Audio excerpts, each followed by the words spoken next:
Hello there, this is Reece Russell, and you're watching the Weekly Steelchair. It's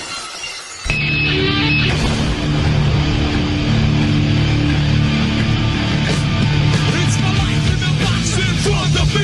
Taking talk in my arms is the soul of me. You walk by, ask to see me laying face down.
How about now?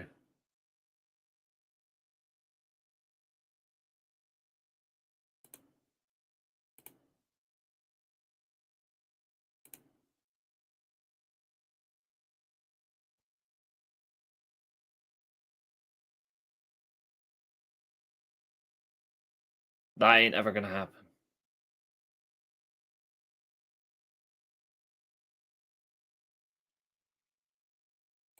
Me saying nice things about her? I don't think so.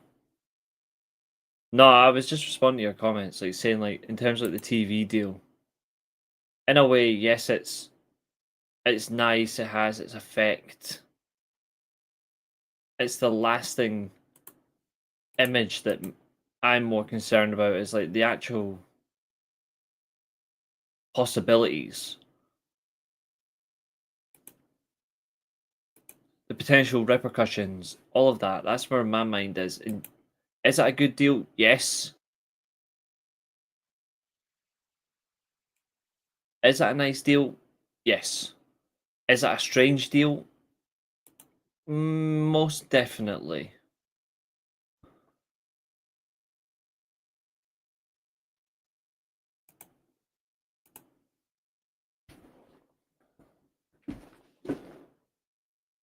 Definitely a strange deal that I want to see what people think about. I want to see how people are taking it.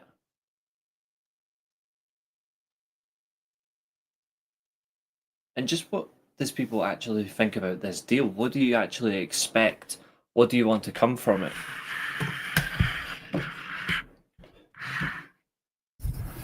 And we can react accordingly. But of course, do like, share, and subscribe. Don't be one of those who don't do that. Like, have a bit of courtesy.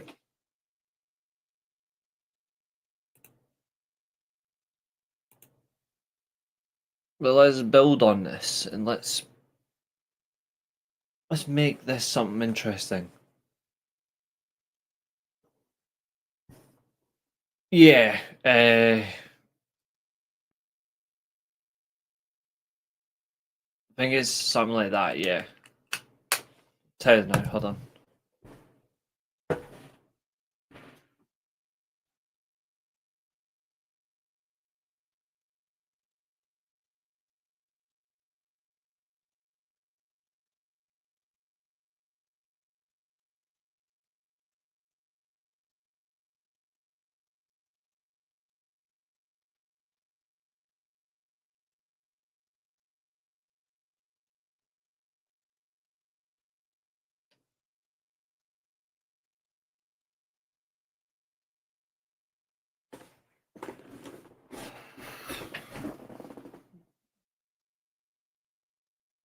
Well, Chester, funnily enough, that's a great question because that's posing a concern.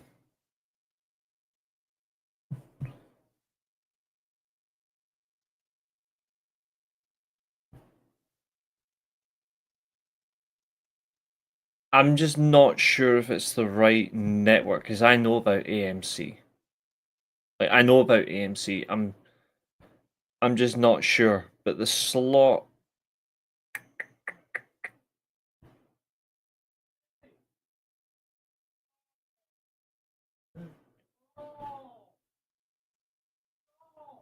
9 to 11 Eastern time. In 1 second, I'm gonna go and kill my brother.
Genuine top tip.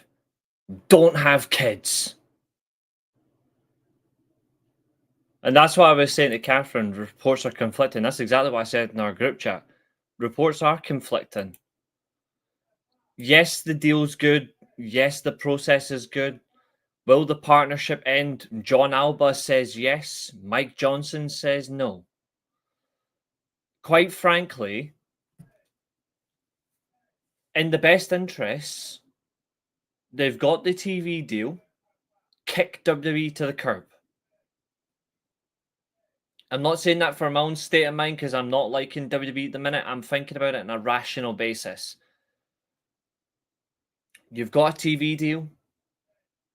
You've got a leg to stand on. You're getting 30 million over this contract, 3-year contract, $10 million a year. Here's a thought. Invest that into your production. Invest it into the talent contracts that go longer than a week. Actually, give some talent a 3-year contract. Tie some people down. And then here's an idea. Just say, we thank you, but we don't need you anymore. They never did to begin with. But quite frankly, this is an opportunity to say, you know what, we've got this, now we can just focus. Because it's going to just make it worse. That's not my distaste for WWE or whatever. That's actually my logic for TNA. This is an opportunity for TNA to turn around and say, actually, we don't need to be in this partnership. If they want to work with WWE from time to time, then okay, cool. That's different. But there's no need for them to be in a partnership. So the AMC deal's been agreed. Just back out of it. But then again, though, Carlos Silva is a snake. So I'd take him with a pinch of salt, like his big ass forehead.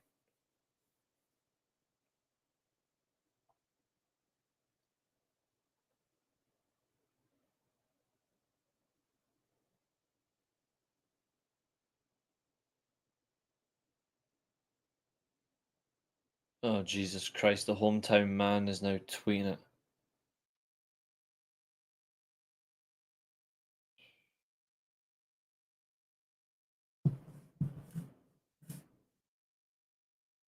And I'm going to definitely talk about this deal fairly. Like, let's look at the positives. Let's look at the negatives. The positive is you've got the TV deal there. They're back on a network that's more accessible. It gives you a chance to try and regrow again. Somehow, some way.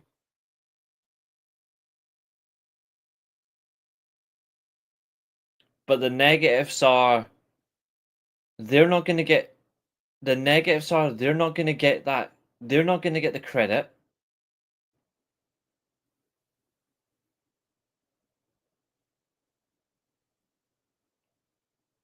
They're going to be even more involved in the ratings war or ratings debate than they weren't previously. The incredible level of tribalism is about to increase again. Now you've got 3 network-based wrestling companies. And additionally, now you've got to raise the stakes because you're back on network TV. What's up, James? How are you doing, brother? Like, if you're actually looking at this in a fundamental aspect, the positives are they've got the TV deal, they've got the income coming through. They should be able to negotiate talent contracts now and properly sign talent for a good number of years. Invest in the setup for AMC. But the negatives are it's not going to be TNA's credit, it's going to be given to WWE. And that's the wrong part. Like, all good things before that are going to be overlooked. And I don't know about you, but I actually think that's the worst part.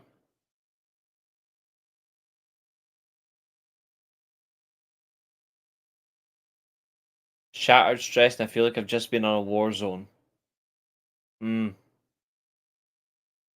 That's one way to put it. At least you're okay though, Reece. I'm sure you've seen Bret Hart's latest interview that's been making headlines. Yeah, I have, and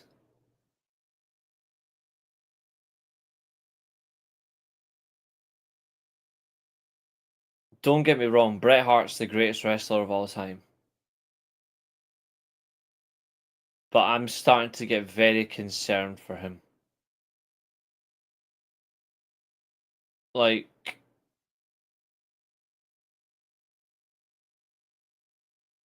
the comments about nails.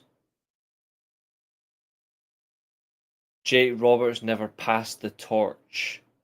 All of that stuff. That as well, Vince's boy toy.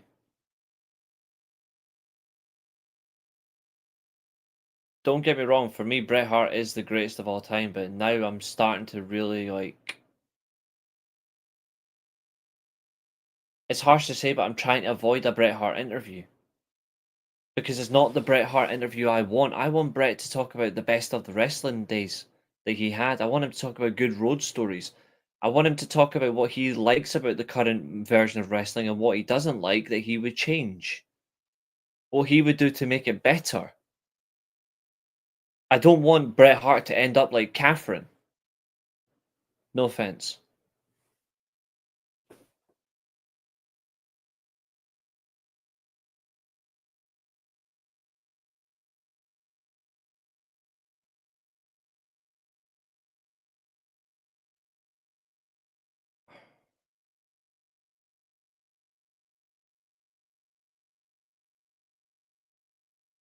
It's that never ending feel. I actually think, you know that old saying growing up, if you say something to the wrong person, they'll smack you one. Why have I got a bad feeling that Bret Hart's gonna say something? Why did I get the feeling Bret Hart's gonna say something in the wrong way and someone's just gonna smack him one? Why have I got that feeling?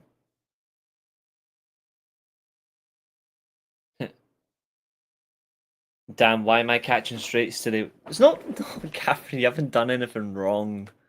I'm just saying it's just the way how, like, it's about how much you hate Hangman and Thunder Rosa. I'm not saying anyone in Canada will smack him, but the US, you never know. I'm looking at it from a logical perspective. You can be a hero somewhere, but you can say something and you'll still get smacked for it. Sup, Fernando? Brett's comments about Sean and Vince are hilarious, which comes no surprise given his similar sentiments expressed on the Howard Stern show back in the 90s. Yeah, he at least is consistent. I will give Brett that. Brett is very consistent. But I think he needs to just... He needs to let it go. Like...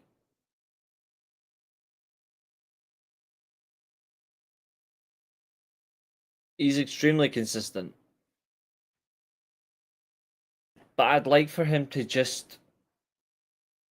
I know it's hard to let things go, but he needs to let things go. Me, myself, like, I did not like how Brett spoke about Jake Roberts. I did not appreciate that at all. I did not appreciate the fact that he used Roddy Piper as a way to shit on Jake Roberts. If anything, I'm gonna say is Brett. For me, Brett is always someone that tells the truth. I'm sorry, but he told a fucking great lie. He told a lie the size of Texas when he said that Jake Roberts never passed the torch or put anyone over.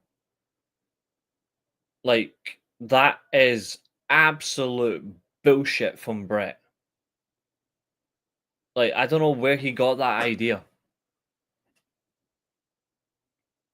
Exactly, Lark Bark. Exactly.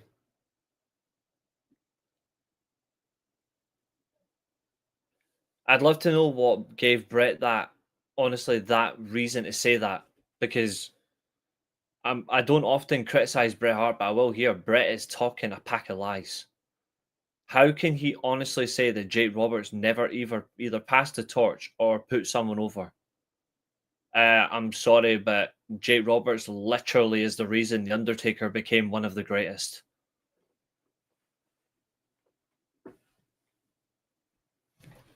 He put over Stone Cold at King of the Ring. For goodness sake, he was that kind. He put over fucking Virgil, which he should never have did.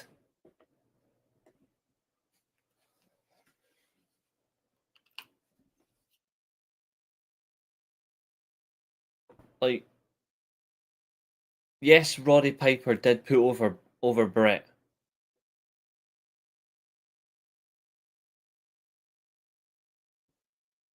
That's a fair point, Larkbark.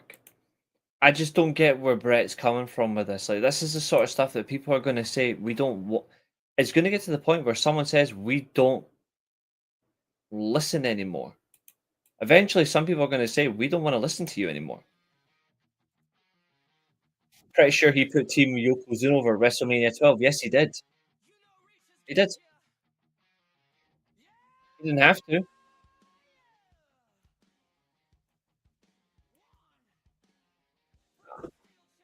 Like I say, for me, Brett's the goat, but his his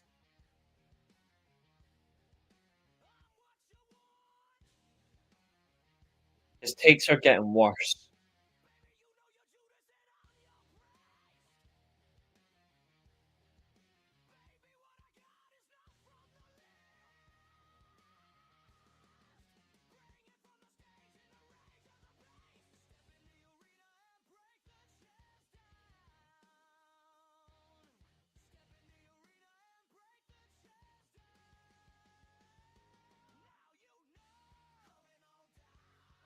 I'm just so confused by it all.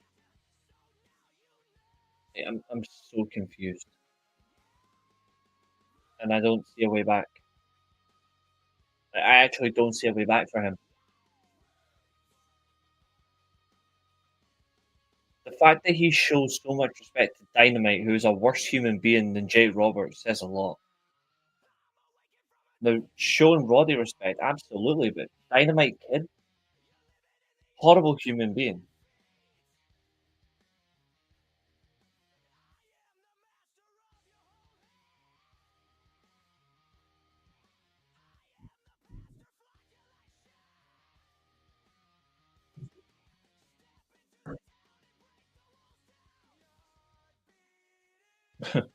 Dave, why should I quit YouTube? Why not you quit yourself? Hmm? What is with a stupid comment like that? Just quit YouTube.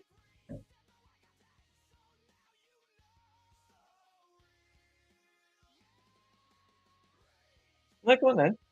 How about you come and say that in the other chat, and we'll see just what how much of a quit is for you.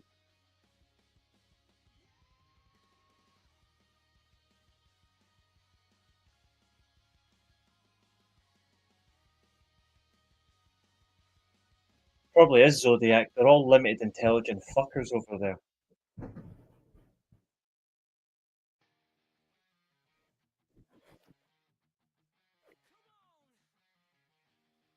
You know what's funny is they can drop 2 comments and after that they shut their hole. But the funny thing is though, I'll say this, thanks for the views.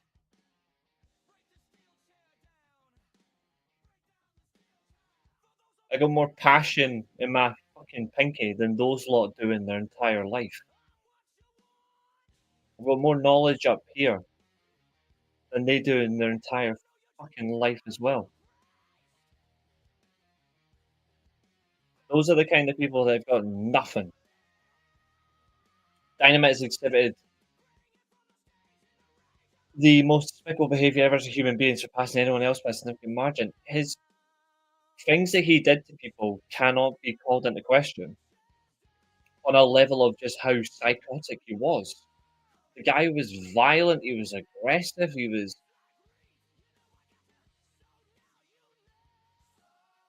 well, let's just say he was on a borderline extreme that nobody could handle.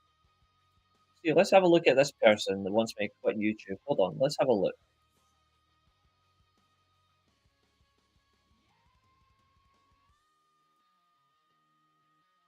1 subscriber.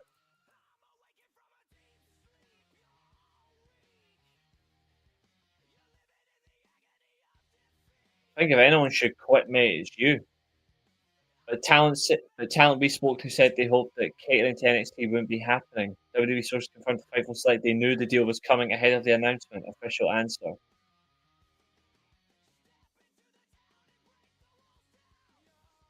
Oh, that lot are just so damn pathetic, Catherine, honestly. You see the worst thing as well?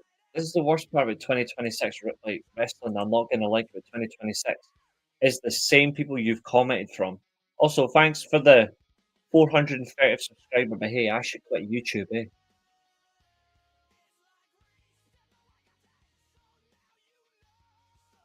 Like, honestly, the next year or so, Fightful stuff and all that are gonna be the problem. They are gonna be an absolute nightmare.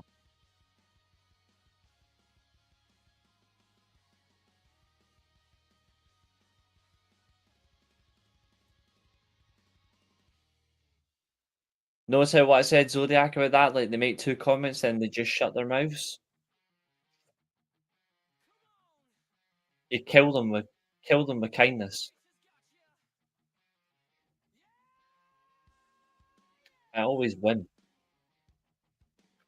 Dynamite's malevolent nature is undeniable. Massively. Yeah, they do.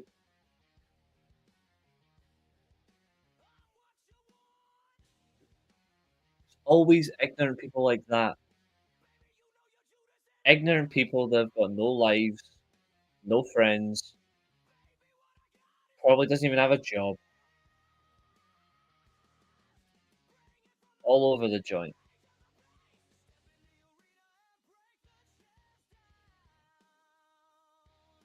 There will be a combo of live and taped episodes of TNA on AMC. Mm. James! Now that's someone I've been waiting to see. How are you, my friend? Yeah, I saw that.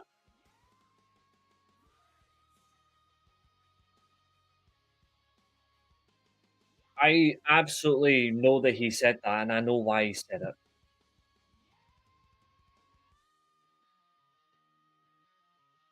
James Byers, it's been quite some time, sir.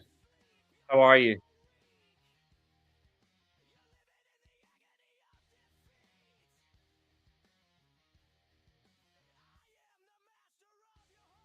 That's because he already is Lark Bark.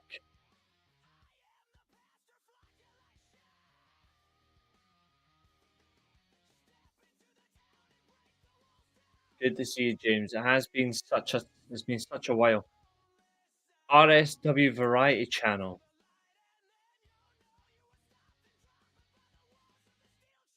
That's Ross. Sorry, Ross says what now? Okay. Welcome in, Ross. Good to see you.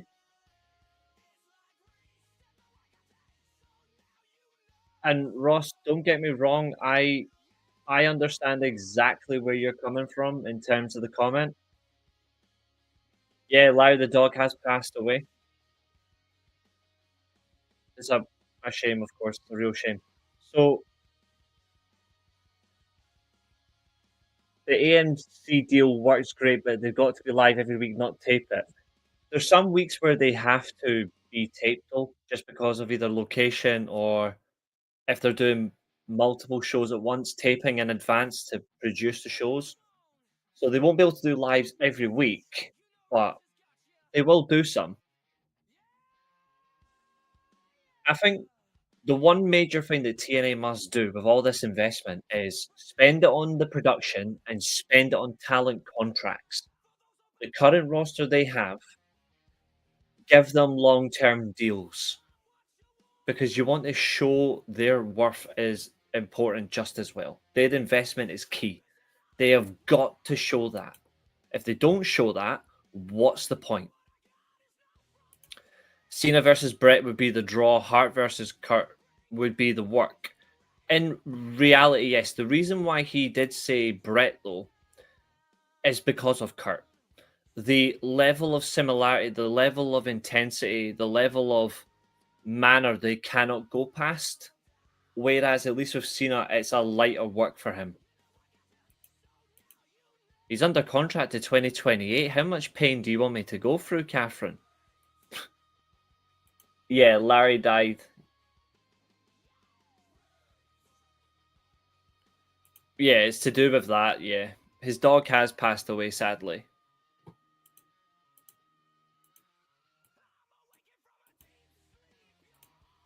But here's the funny thing. This person's dead too. Your comments are dead, mate. So there you go. Ken, what? You know what? Just for coming in, he's putting some great comments. I'm going to subscribe to Ross as well.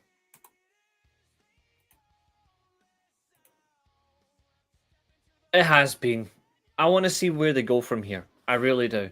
I'm not sure, but I really want them to just say, we don't need to focus on a partnership. We need to focus on ourselves. Like TNA need to be selfish, not selfless.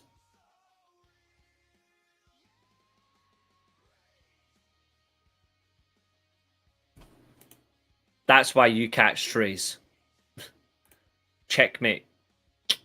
Whilst he's playing checkers, I'm playing chess.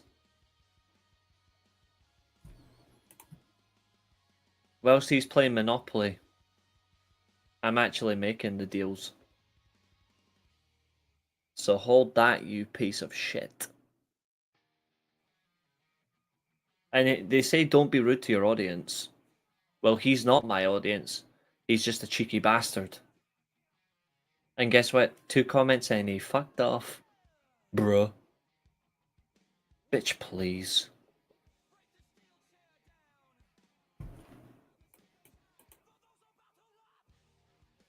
Are you going to miss Dirty Dangle? Nah, not really. I didn't think much of him. No disrespect to his career, but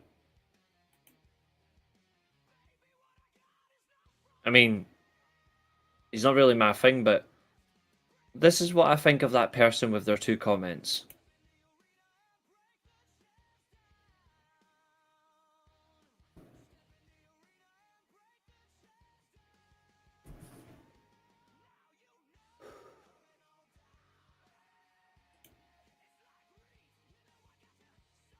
Were you a fan of Tyler Breeze? Yeah, I was a fan of Tyler Breeze.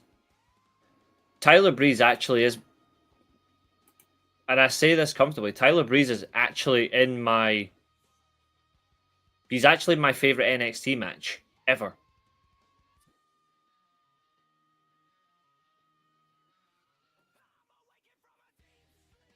Like, Tyler Breeze, honestly, is in my all-time favorite TNA, not TNA, NXT match.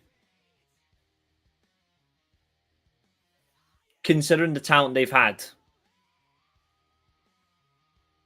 No word of a lie. No word of a lie. My favorite NXT match is Tyler Breeze versus Jushin Thunder Liger. And then WWE dropped the ball on Tyler Breeze. Tyler Breeze should have been an NXT champion. Because he's the only one who actually had a gimmick that mattered. And a character. And they bottled that. I don't know how you can bottle that. James says Moose is amazing. I mean, I don't think so, but it's your opinion, my friend. I've always been a huge fan, but I still missed 05 to 09 TNA's glory years and perhaps 14-19. Yeah, I mean, 2011 and 2012 with Bobby Roode was all right, but that's just Bobby Roode. Kurt was probably the strongest as well at that point, but overall, yeah, I mean, Jeff Hardy's redemption run's okay.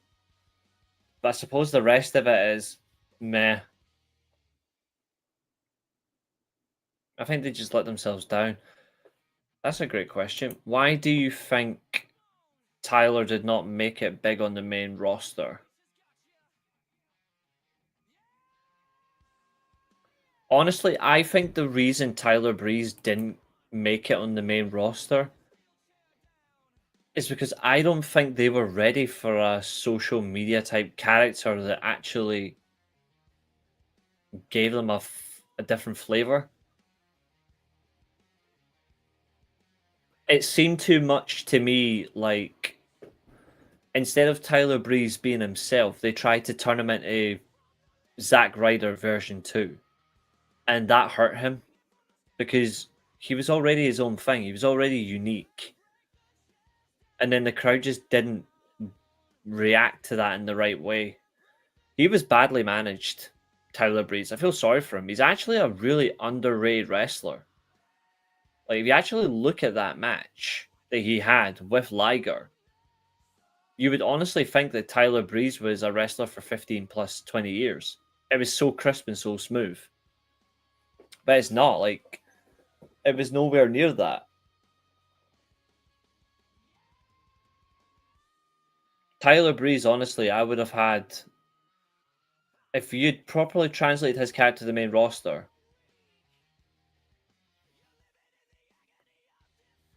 he could have held any title. And I wouldn't say this doesn't actually feel wrong.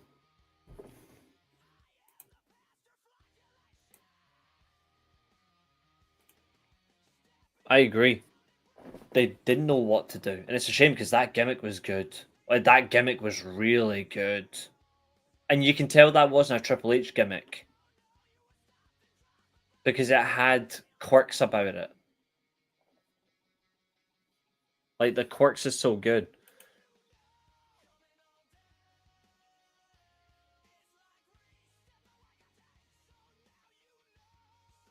Oh dear God. The WWE folk had no idea outside of the idea of the world outside of the arena, so Tyler and others suffered with what WWE higher ups thought was cool.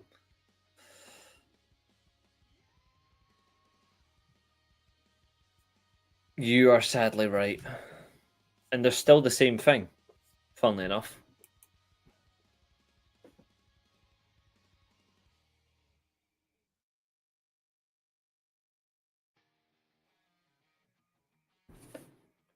I mean, see when you look at Tyler Breeze.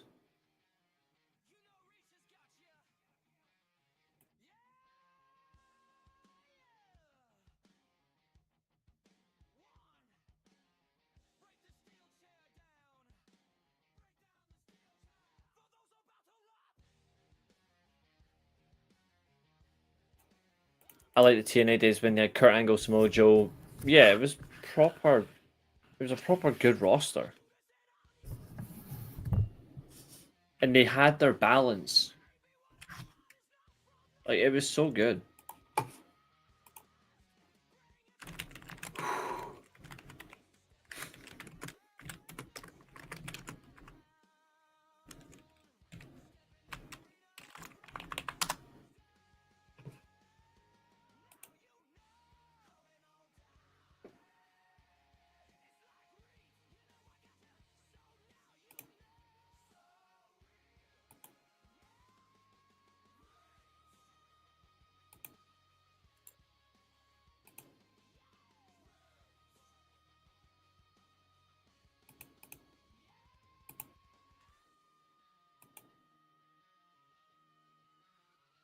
I think it was just a one off. I think he was only as a one off deal to smooth over the, well, we're getting Nakamura type thing.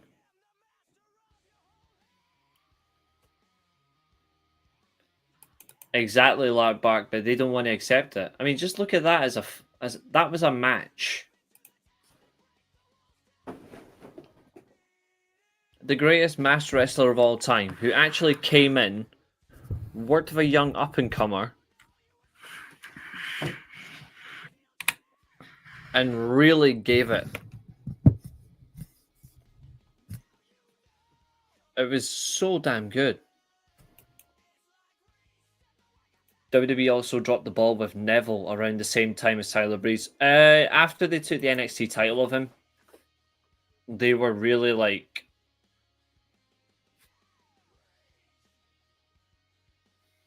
they were all over the place with him. It wasn't streamlined. Oh yeah, there's some really good stuff from TNA and Ring of Honor in that period. Was Billy Kidman's style ahead of his time? Kinda. If you watch Billy Kidman follows phenomenal wrestlers in the same way. Like, he follows Liger, he follows Ultimo Dragon, he follows Dean Malenko, he follows Taka Michinoku. Like, these types of hybrid, high-flying wrestlers. He follows Eddie Guerrero, like that version of Eddie. But then he makes his more unique, that people need to catch up. So Kidman was beyond his time, and then he was way ahead of time at the same time. Like, you look at the stuff he did with the likes of Paul London, Chavo Guerrero, Jamie Noble, like, even at times Rey Mysterio, the Hurricane. We got one of the most dynamic wrestlers WWE's ever had. If Billy Kidman had been in TNA, he rivals AJ for everything.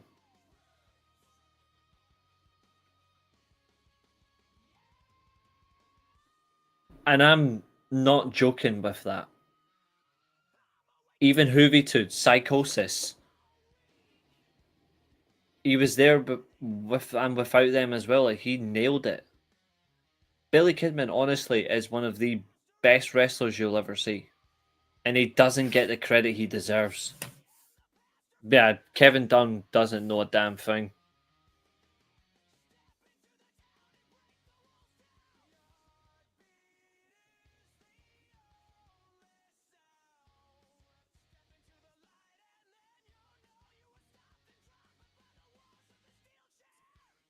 I do not remember Jamie. No, not in WCW, but when he was in WWE. So Nikki Bella's confirmed on her Instagram she wants a title rematch.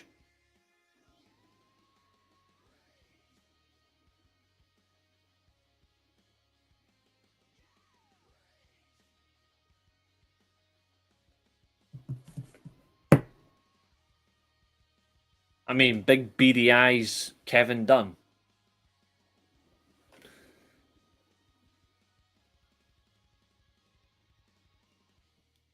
He's an absolute riot, Kevin Dunn.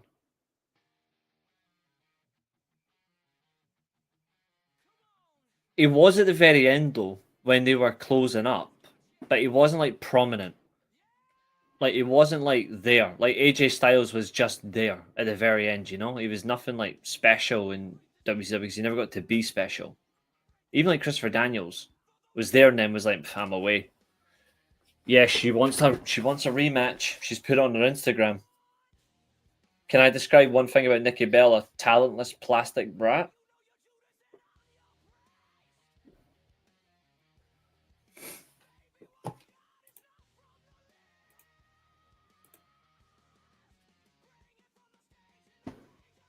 But hey, folks, just remember, just quit YouTube.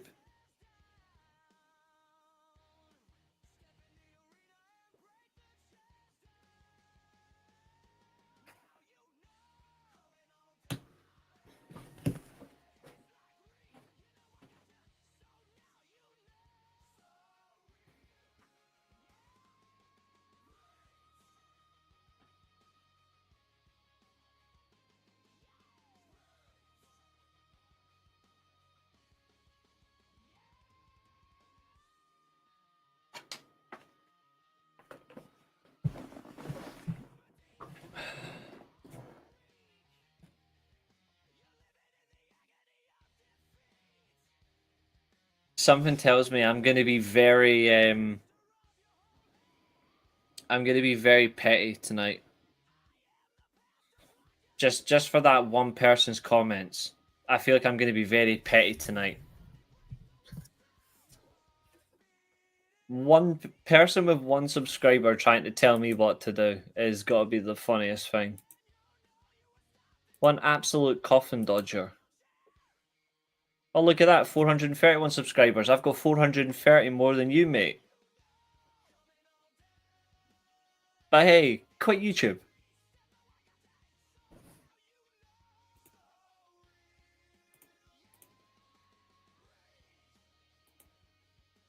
Yo, what, see for the rest of the stream. Where is it? I'm just going to leave that there for everybody, just to laugh.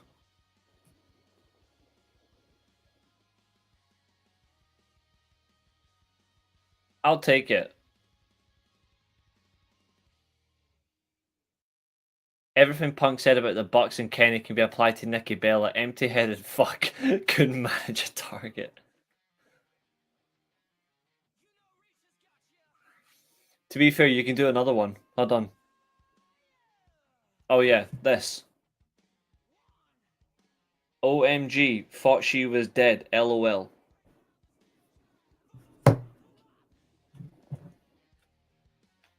Joking, obviously.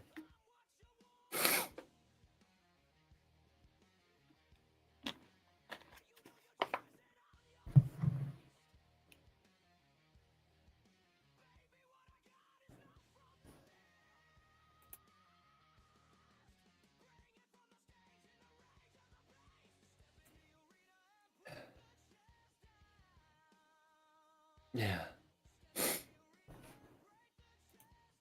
Don't say I don't bring the funny.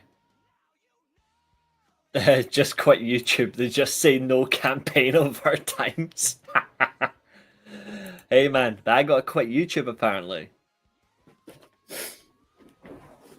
Yeah, I'll totally quit on all the people that sit by and support me. No. I say thank you to every single person who supports me and watches my channel, and we laugh and have fun. Just because they haven't got a single view or a single comment or anything like that doesn't justify the right to come in and tell me what to do. No one, and I mean no one, tells me what to do. Do you think Jay's turning heel soon? You know what, let's do that, because tonight is basically the TNA TV deal plus conversing in general about wrestling. So let's look at it. Jey Uso has been a babyface main eventer for quite some time. He's forced his way into this so-called conversation that he's a world champion or world championship material, and we can see him go somewhere. But there's nothing to stand on. There's nothing there from him that justifies where they go from here, right? So I can't see progression for Jey Uso. But then you look at the other mitigating point. He has toyed with turning, not turning for a while. He doesn't do it at Survivor Series, sorry, just War Games, because it was not Survivor Series. He behaves like a good little boy at War Games, and then he has a crash out on Raw. This guy doesn't make sense at all.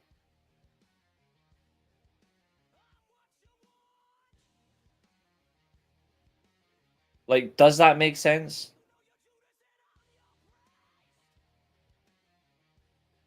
Sup, TCW, how are you doing? Like, it doesn't make sense to me, you know?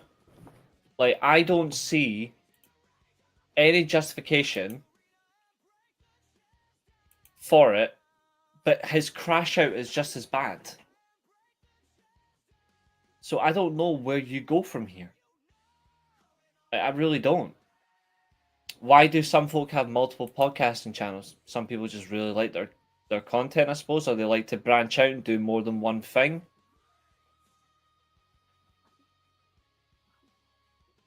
They like to use different platforms in the best way.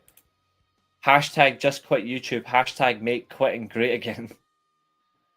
Totally agree about Jay, but I do feel like there is something about to happen soon. I think something will happen. But the question is, will you care? 5 letters, 1 word. Loser.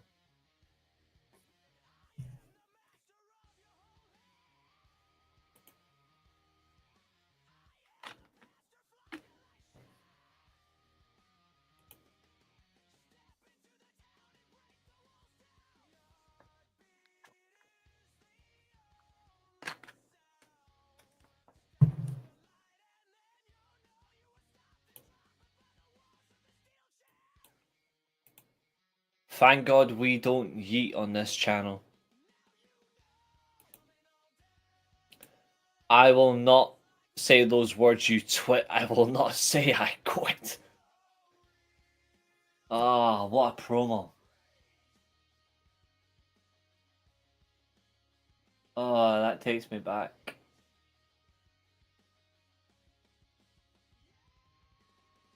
Middle of January, 1999.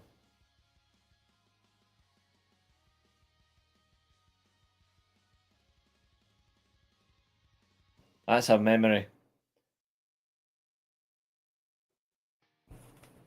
I'm glad to hear you're doing good though, TCW. I don't think he'll turn heel, to be honest. Maybe though. He might. The question is, do you want him to turn heel? Like, if you're a Jey Uso fan, I'm not, but this is a question for Jey Uso fans. Do you want him to turn heel? Do you want him to turn babyface, or do you want to try and find something different for him? I'm asking just Jey Uso fans. Jimmy is a better wrestler than Jey. I wholeheartedly agree on that. Have you kept up with the NWA Territory campaign? I'd love there to be a system like the Vintages. I have, yes. NWA Texas is going to be the one that people need to keep their eyes on. I like that they're doing these. I don't think you'll ever get a territory system like that again, but this will be a good fundamental option. I want them to retire. Yeah, that's reasonable, Catherine.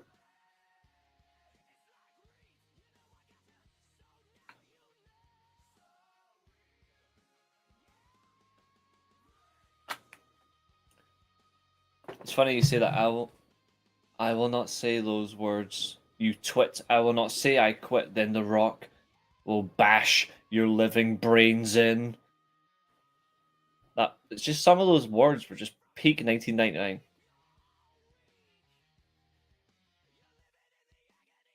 People say oddly 2000 is WWE's best year in terms of creative, but is it? Like, I honestly think their best year is I would say 97 or whatever, but 99 is actually the strongest of it in terms of manner. It's interesting. But yeah, back to this TNA TV deal for AMC. So it's a 3-year deal on AMC, $30 million a year.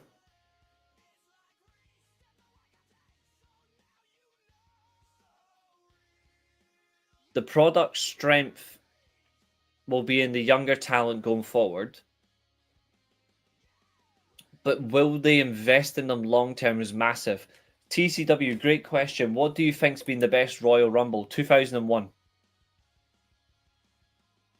For me personally, it's 1998, but 1997 probably objectively. 1997 for me, objectively and personally, is WWE's best year.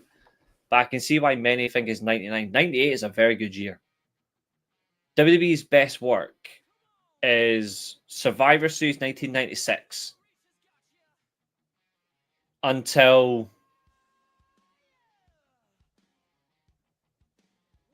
WrestleMania 17. So that's 4 and a bit years. Like 4.5 years that I'm saying was WWE's best creative run. November 1996 until April 1st, 2001 is for me WWE's best period.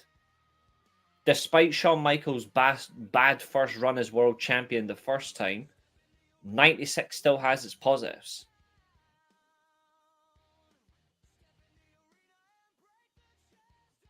$1992, brilliant wrestling year. Brilliant Royal Rumble indeed. TCW, what do you think's been the best Rumble? Yo, that's a question for everybody. What's your favourite Royal Rumble? And what do you think is the best Royal Rumble? My favourite wrestler all time or current? I thought Silva said they only needed 10. Yeah, they say that, don't they? SummerSlam 98 is probably my all-time favourite show, or just one I've most nostalgia with. It's a good one. 1992 is a good year for the Rumble.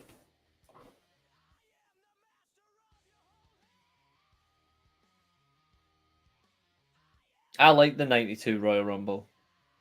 I always go back and watch it when I can. When I've got a bit of free time, like, that's not in the way of other things I'm watching. I do watch the 92 Royal Rumble. If you put the letter S in front of Hitman, you know exactly what I think of Bret Hart. It was a great segment.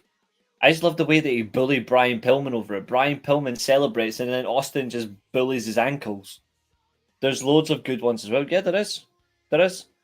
Favorite Rumble 2001, best Rumble 98. Rumble 98 is phenomenal.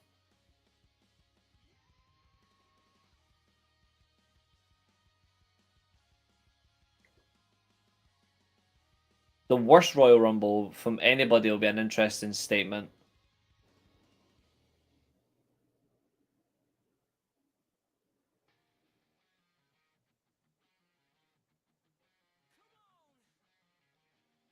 Understandable, Zodiac.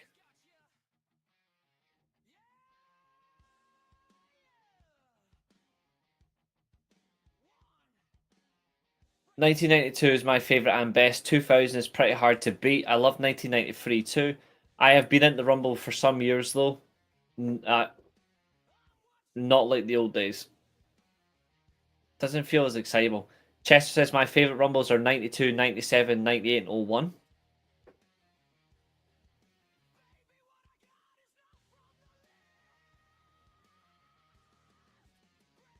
Tell you what, I did not like the 95 Royal Rumble, and I sure as hell didn't like 94.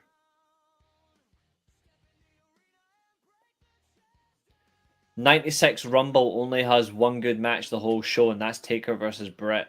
But the Royal Rumble match itself was horrible. The only good thing is probably how it ends. 2015 is terrible, 100%. 2002 is underrated. Tell you what, whilst we're live, do you guys want to do a Royal Rumble watch along? Just a match. Haven't been in the Rumble. Well, we do a Royal Rumble match. Like, I'll bring one up and we'll just watch together, and we'll do it like watch along style. What do you say?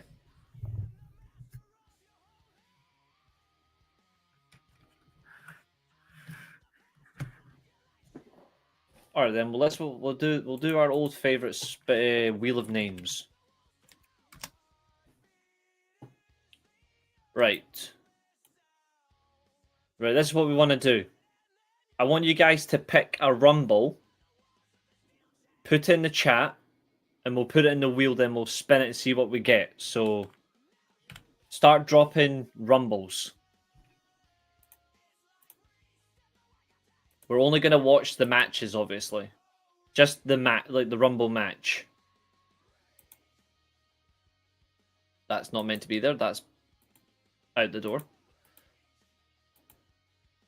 2015. Jeez, are you trying to kill me?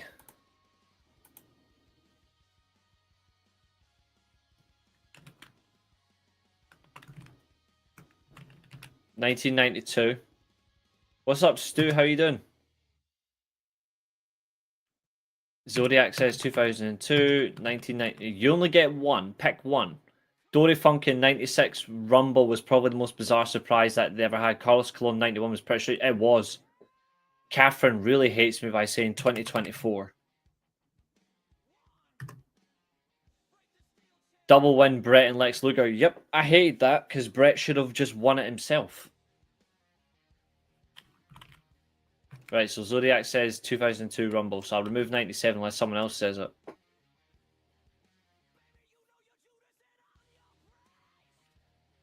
We're doing like what's your best and what's your favorite Rumble. Then we're going to pick a Rumble match and do it as part of the show as a watch along. 2005, yep, because we all want to see quads get torn.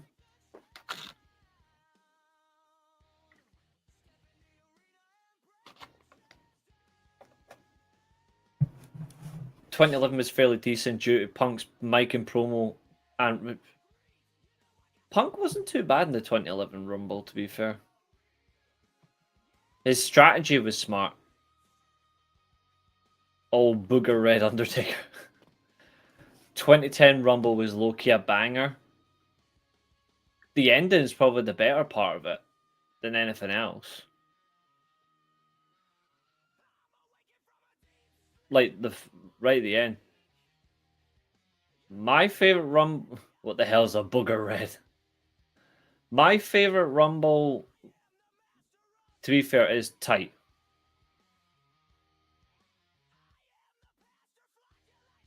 I vote from anything 80, 90, 93. Well, you can pick one, and then we'll run it. I'll put in 97, 2001. Yeah, he had both. And I'll put in...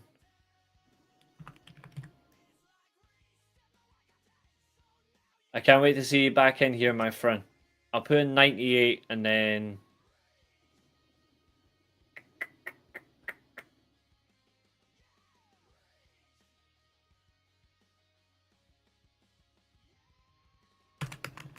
I'll put in 2003. So that gives us 1, 2, 3, 4, 5, 6, 7, 8, 9 Rumbles. God help us.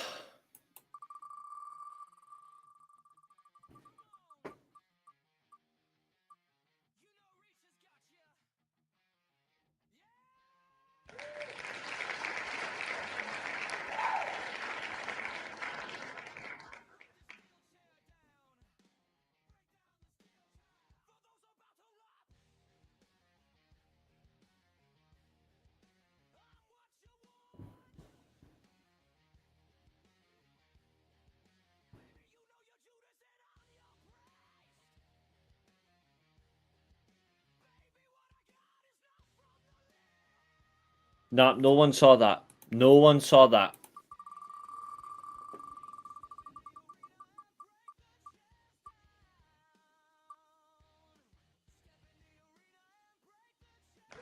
Yeah, we saw that. There we go. We saw that. Like we all saw that. No one saw the other one. We're okay. We're safe. 432 subscribers. Thanks, folks. I really do appreciate it.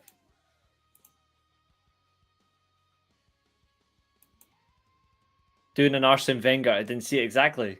You didn't see it.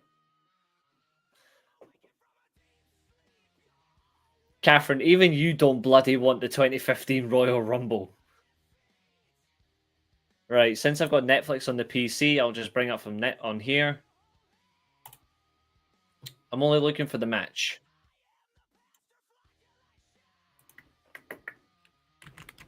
Royal Rumble. Excuse me.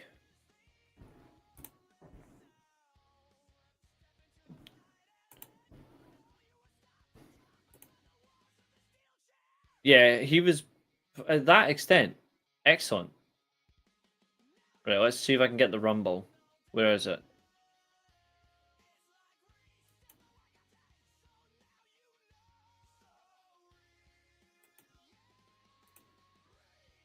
So if you want to watch it from the start on Netflix,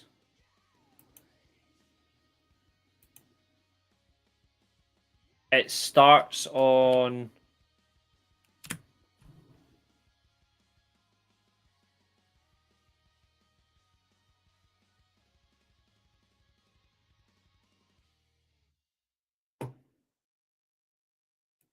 One 1 hour 46:22. It starts from there. Did you see when Brick slipped in his entrance? Yeah. Chester's got on YouTube. Excellent. Kane dominated that 2001 match, to be honest, but he should have been the winner despite his performance, but they went Austin. They were right to. Yeah, it's the same as Sting. You just can't do it. Okay. Rumble 2001 begins with James's favorite wrestler, Bull Buchanan, and Jeff Hardy. And we are underway. The Bull versus the rainbow-haired warrior.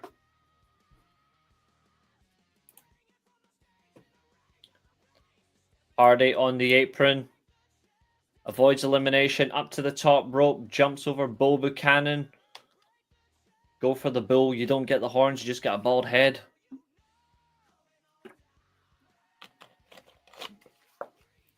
Lovely clothesline.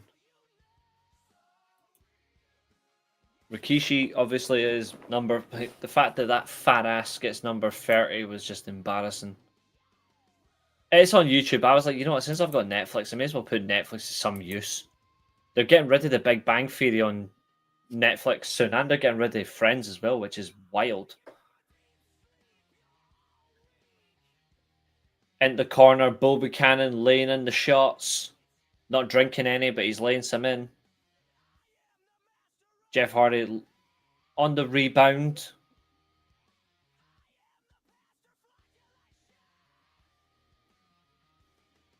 Ooh, rake in the eyes. Very fluid.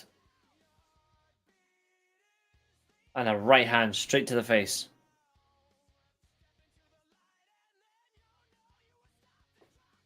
Jeff Hardy under tight shit here. A big driving elbow into the face of Bull Buchanan. Massive 10-second count. Here we go. Hardy into the ropes. Heavy Irish whip. And here comes Matt Hardy.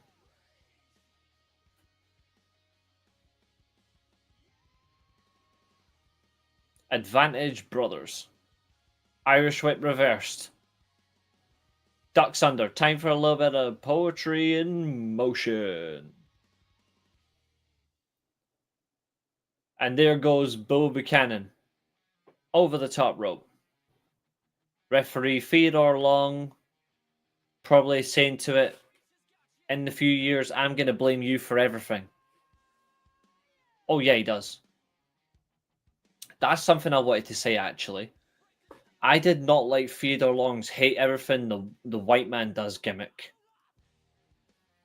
Like, that was really poor for Theodore Long to do. Like, I hate the way they used him for that. Jeff beating the hell out of Matt. Evades into a back suplex. He's going to feel that on the other side of his face paint. And his nail polish. Jeff, jawbreaker. Vintage Jeff Hardy.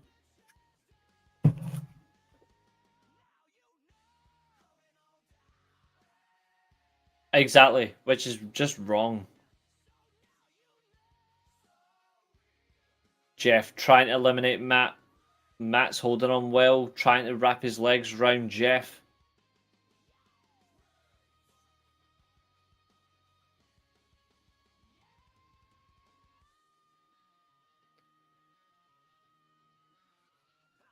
Here comes Farouk.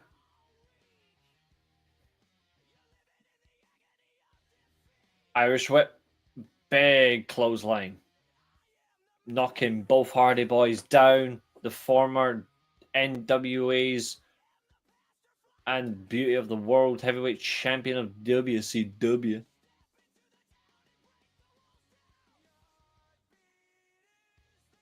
Oh, Jeff slips. He does slip, but he gets a forearm.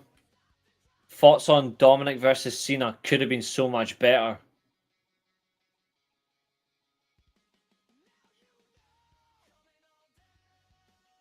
Welcome into the show, though, sir. I hated Rikishi. He was pointless. Rikishi just fell flat a lot. Twist the fate into the Swanton Bomb combination in a regular match. That would be a free count.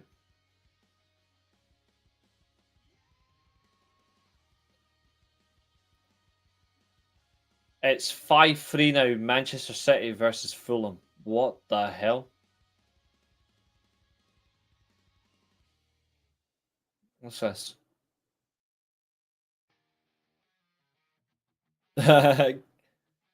Catherine just sent me something that's absolutely hilarious. So Catherine sent me a meme which was back in my day, there was no Twitter, so you had to write your crazy ramblings on a poster board to try and get national TV. And it's a poster of Brett versus Sting.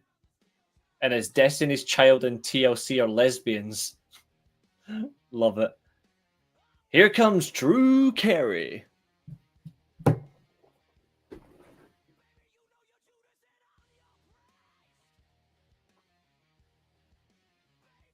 Here comes Fat Boy. This is David Moyes on ecstasy. Matt and Jeff still wrestling. Matt drops a middle rope leg drop. Drew Carey, meanwhile, is high-fiving the fans. Someone should have told Drew Carey that the points don't matter in this match. Jeff, drop kick failed and Matt botched there. Massive botch. Matt over the top rope on the apron. Right hand from Matt Hardy. Drew Carey smiling, chewing gum.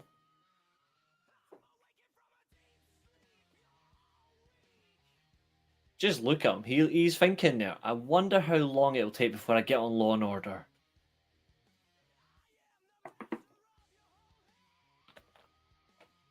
Matt trying to suplex Jeff. And there they go. They're both eliminated and Drew Carey is having fun. Referee Jimmy Corderas' forehead, bald head, you can see it a mile away. Drew Carey celebrating, but we know what's coming next. Take off gloves if you're not Dudley.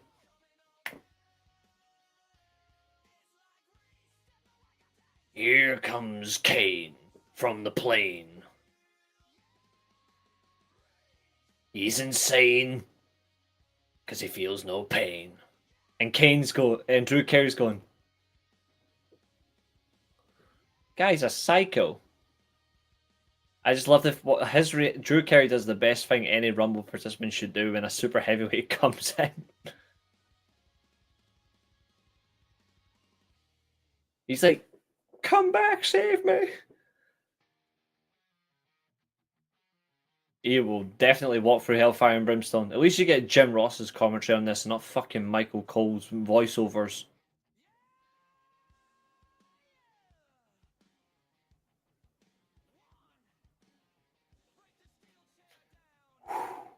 It's that breath that he takes. I couldn't believe they inducted Drew Carey. I know.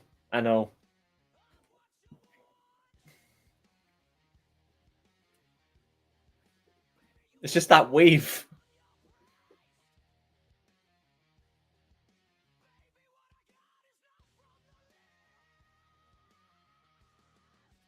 Yes, he was. And Undertaker was the Michael Myers. It's that smile.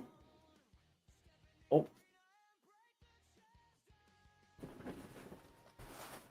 Money? He's offering him $1. I just love the fact that he offers him cash.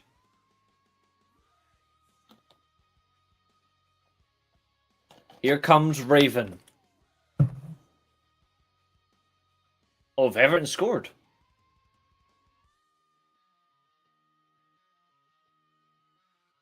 And Drew Carey's like, bye, Felicia's. Kane versus Raven, underway into the turnbuckle. Kane sticking some punches into Raven. Oh, Michael Cole's commentary is like listening to a cat be dragged by a car.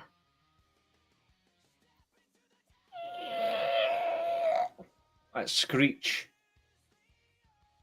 Kane bullying Raven.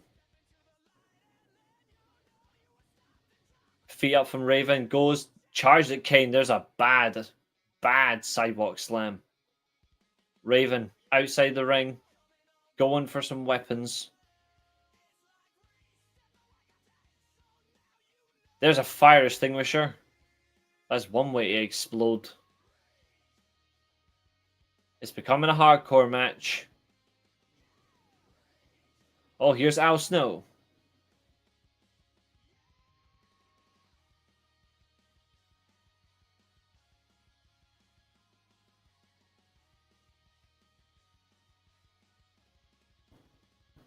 The rage of Al Snow.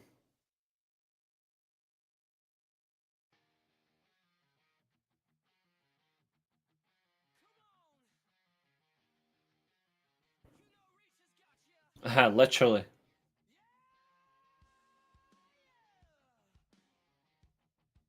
Instead of getting an entrance, Al Snow gets violence. We are officially free in the match.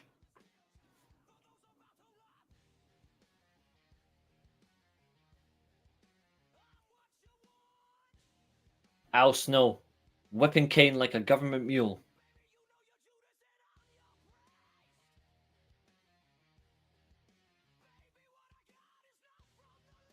Look at that, he's taking out Anfield. He's taking out rubbish.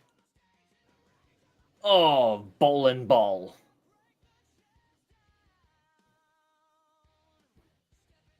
Big bowling ball. And there goes Raven's kids. Huge big boot. When JR stepped away in late 2009, I was gutted. I literally went, oh great, now I have to listen to Michael Cole and a few others will bore me. Oh, yep. It was painful. He made Jerry Lawler tolerable. Kane deflects a trash can shot, punch to the face of Raven, but now Kane gets attacked by Al Snow.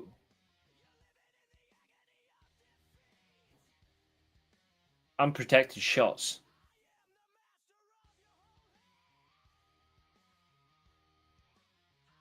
Hi. Wow. Double drop toe hold onto the trash can. Kane is down. Snow and Raven are now clashing. Kane sits up.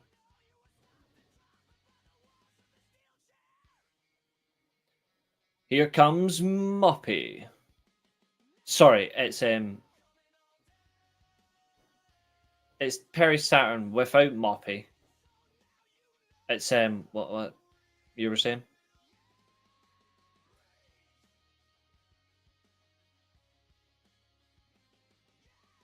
Terry Runnels with Perry Saturn.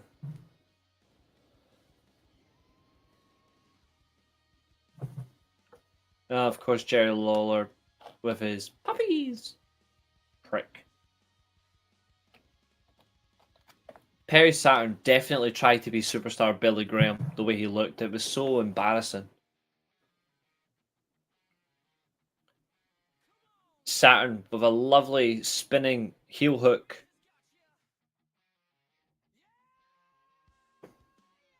Raven tried to jump on Kane, got caught. There's a low hanging drop kick. And a vicious right hand.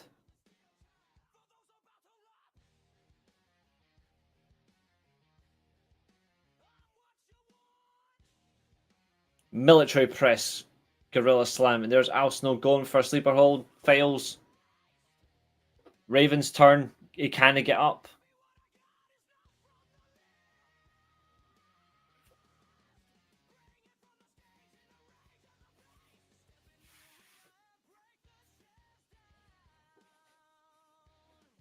Kane is being triple teamed by Snow, Raven, and Saturn.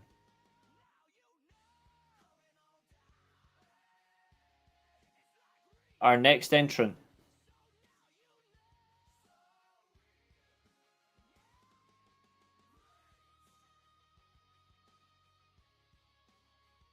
Steve Blackman.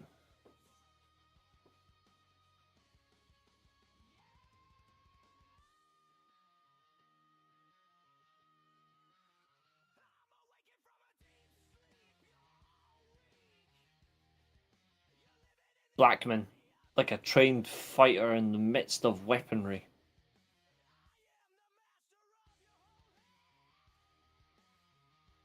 And a lovely back suplex.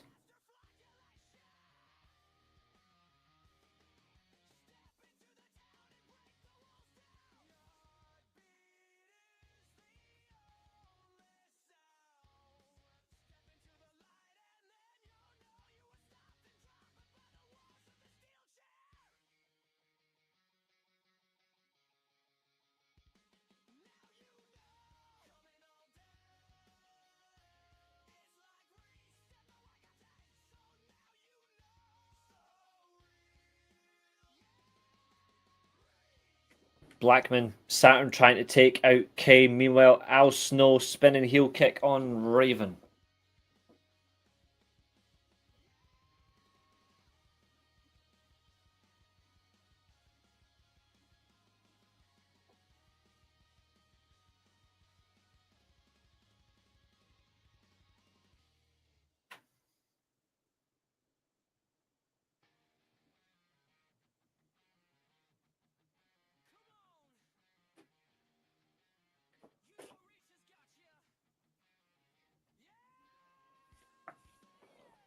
Yep. Bang me, bang me. Brian Christopher. Whoa.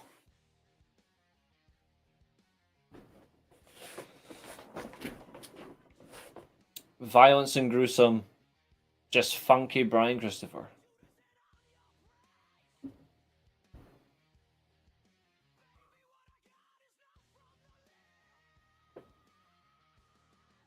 Saturn protecting Al Snow.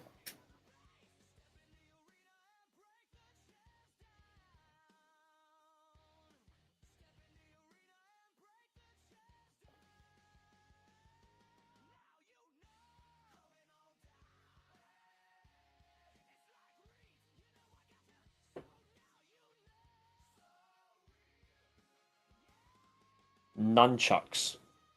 Brian Christopher with nunchucks. Call the cops. We're fucked. Kane doing very well, of course, to survive. Which version of Kane was the best? Masked, half masked, or unmasked? The original masked Kane for me.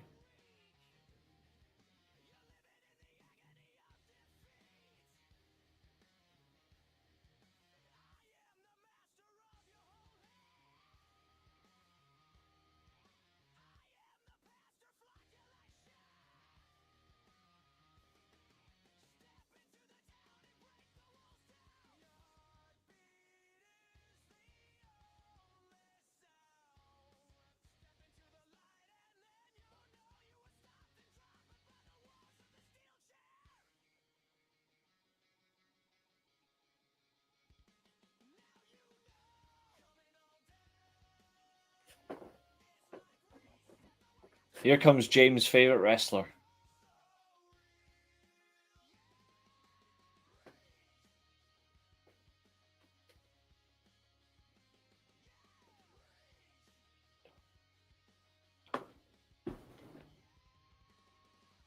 I'm Honky Tonk Man. I'm cool.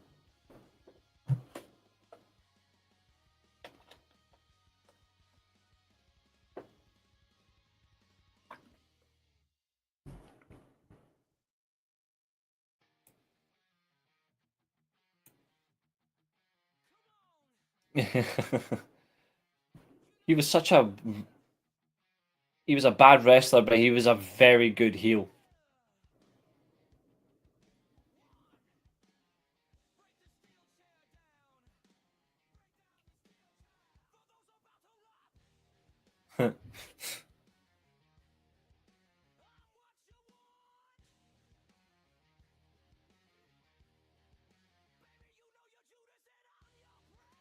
Just takes the fucking guitar and whacks it over his head.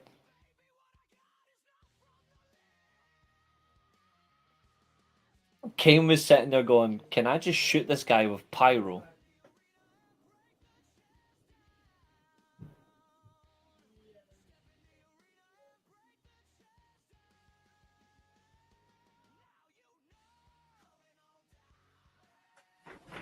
Thank fuck for that.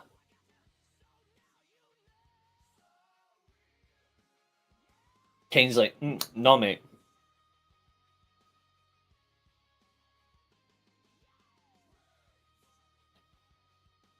He's the honky tonk eliminated.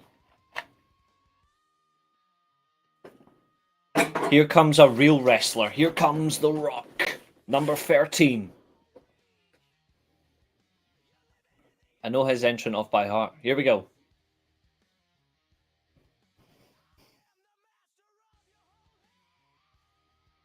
Here we go. Walking in already. Kane said, he's like, the fuck do you think you are? Here we go. Right hands. People's champion. Laying into the masked man.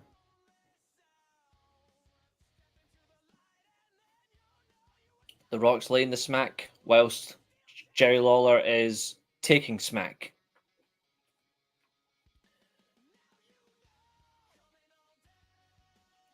Trying to eliminate Kane as best he can. Denies him and then big clothesline. Time to work away at the magic.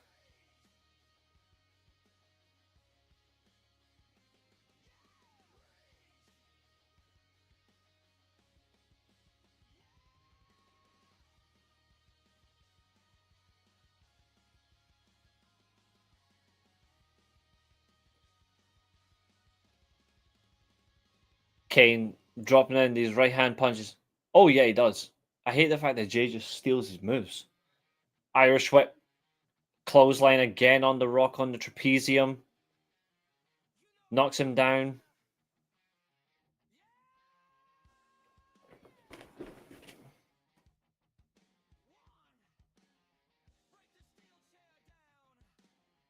What's up, Bleach? Kane, right hand counters by the Rock, hitting in punches of his own. Runs the ropes, and there's the big boot. Patented offense by the man in the mask. 2, 1. Here comes another right to censor, and it is the Goodfather. Or as I call it, Death to Mankind. Here he comes. Soul Taker getting his ass whooped. Couple of punches. Irish whip. Rock ducks out the way. Right hand and out goes the Goodfather. Now we're back into it. Kane, throat punch. Fair plays to who he's playing. Throat punch. Taker, sorry, not Taker, but he'll be here very soon. Kane going for a suplex. Classic style of like Bret Hart. He actually folds his body with him.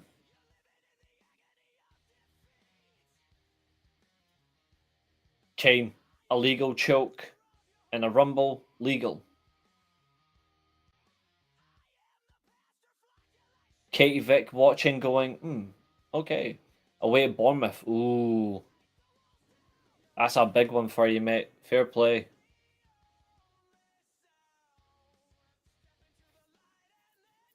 Kane, another Irish whip. Rock ducks under. Big right hand. Free. Irish whip. Reversed. Sidewalk slam.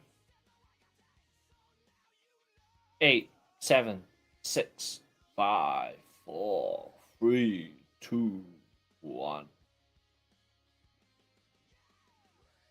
Here comes Taz.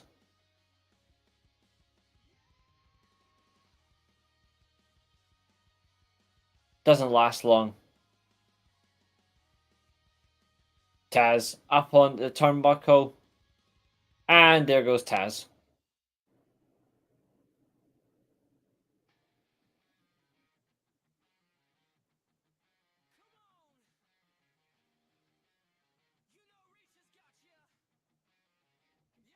Kane applying pressure on Rock. Throat into the rope. Now into the turnbuckle. Both legs are up over the ring mat.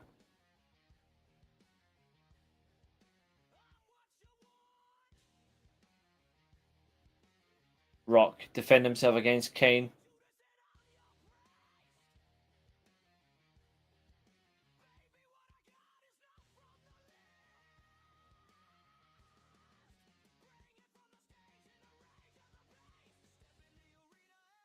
Rock trying to eliminate Kane, but no avail.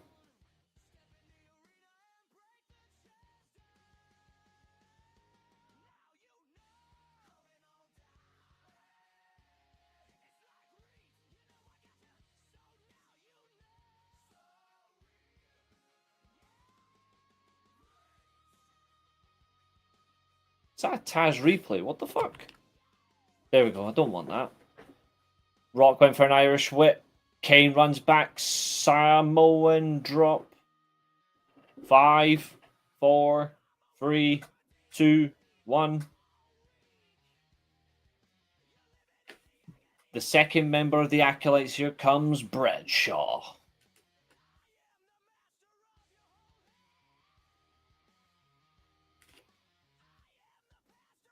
The big Texan laying in the punches and the chops. Yeah, yous have done really well.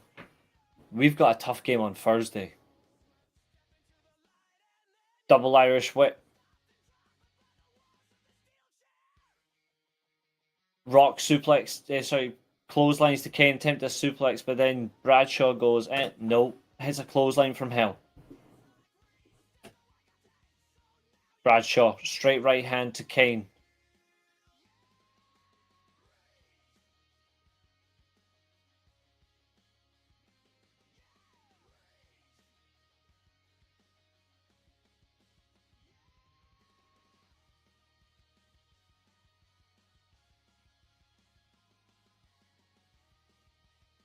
Here we go, spine buster. And big choke slam.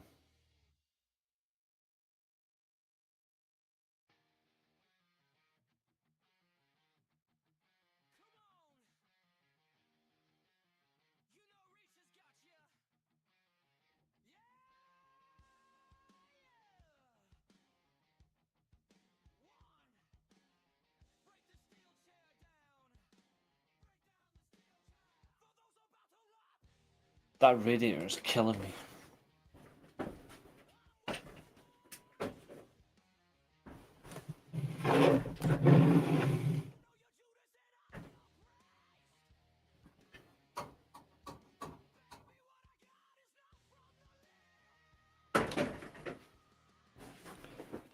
Here comes Albert. I always loved the Acolytes AP as a tag team. Yeah, they were a good team. Prince Albert, underrated back in those days. Oh, we know that, you perv. Kane, right hand to Albert. Now Bradshaw's joining in. The heaviest man in the match so far. Double Irish whip.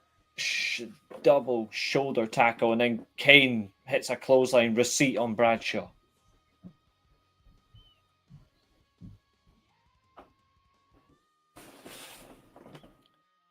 He should have.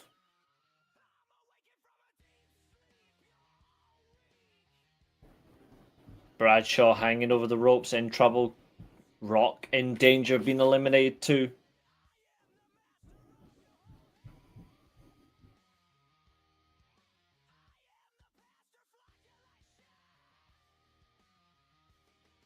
Rock survives.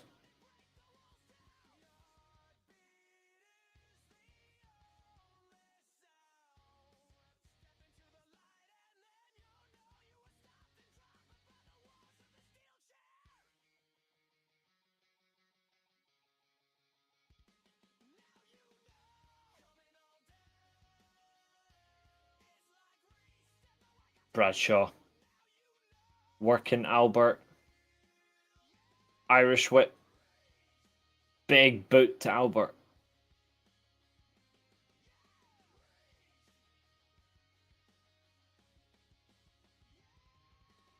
The self-proclaimed super heavyweight, weighing in excess of 400 pounds, when he actually weighed about 230, 240.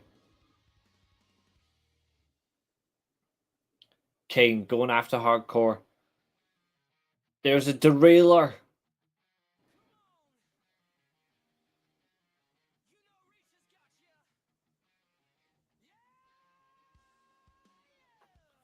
The APA was one of my favorite teams. They were a good team. Like, they were a really good team.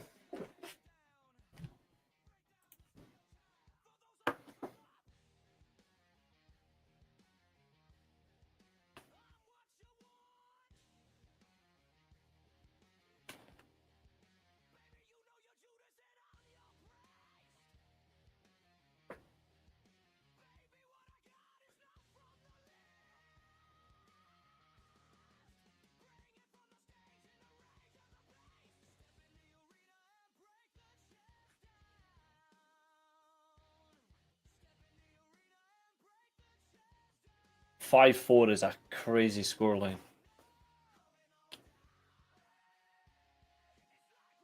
I remember 5-4s quite fondly in different ways.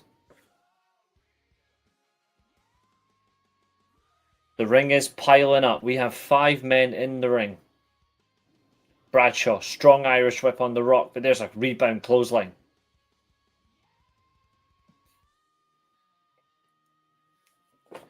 Rock's trying to eliminate Kane as the bell commences more and the count begins. We are on 3, 2, 1.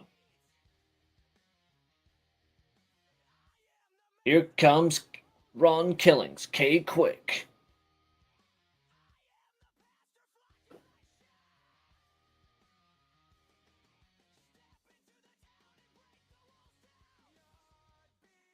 Ron Killings fighting hard. K-Quick more like Nesquik.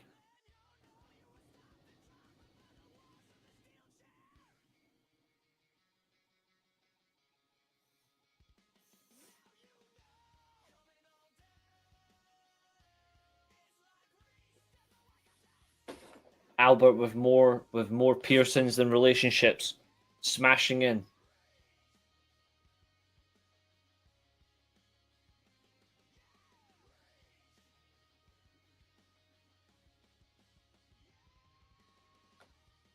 Where are the guys at?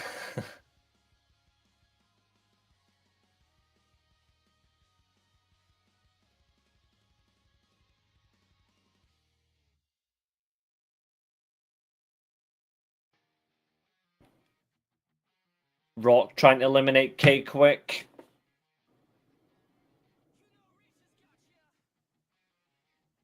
Survive well.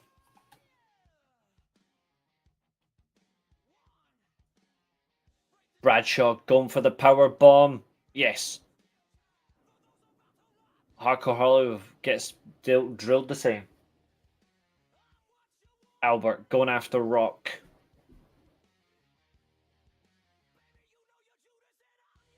The count again.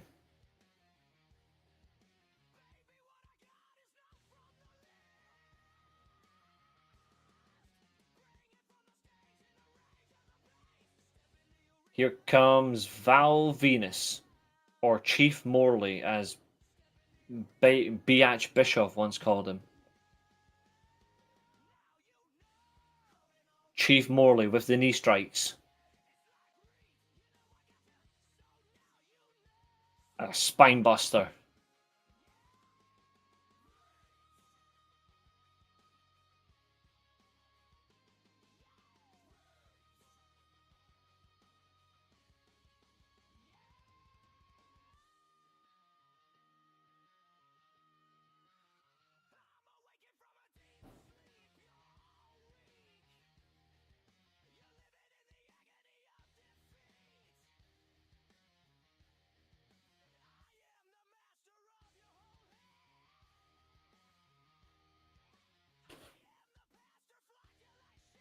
I would love to say the same, but Royal Rumble 26 I won't be watching.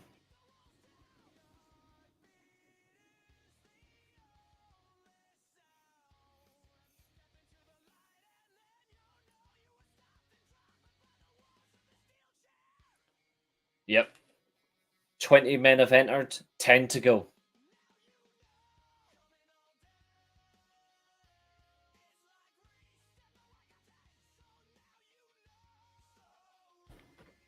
Rock with a power slam on K quick.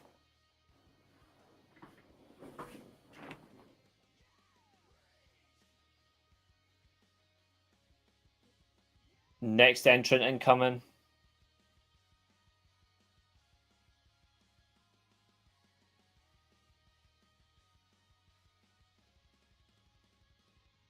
Here he is. William Regal.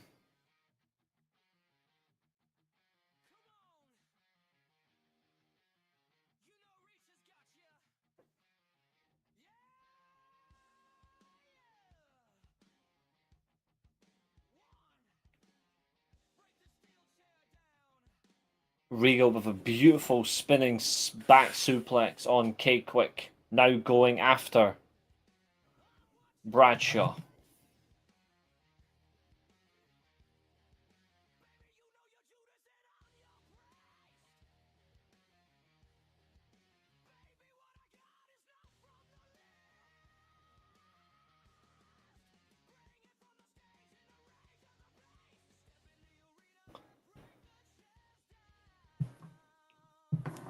Two, four, six, 8 men in the ring as we speak.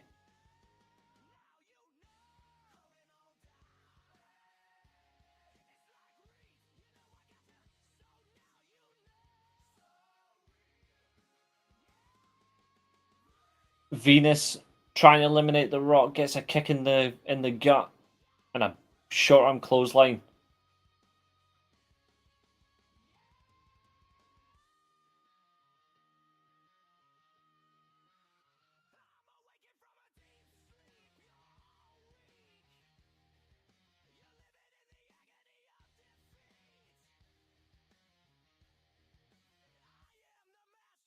Are you watching NXT tonight? No.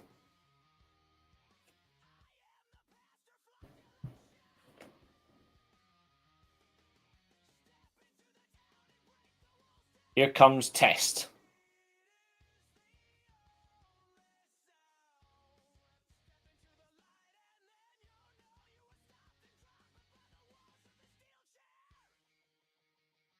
There goes Regal.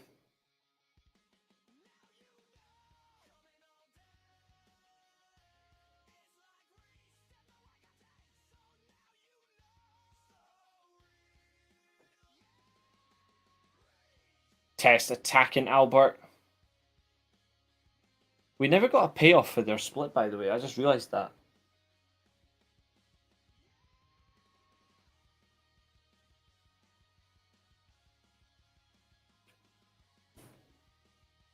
I just realised that. We didn't get a payoff for it.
Here we go.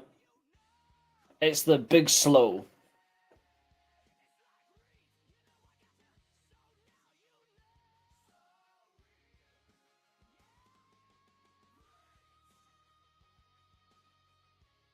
Good idea, Chester. Big Show eliminates Test. Military press. There goes K Quick.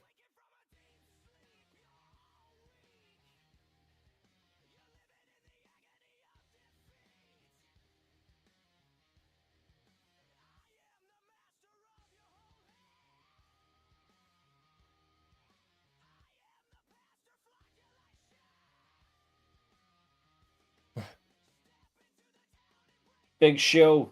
Chokeslam.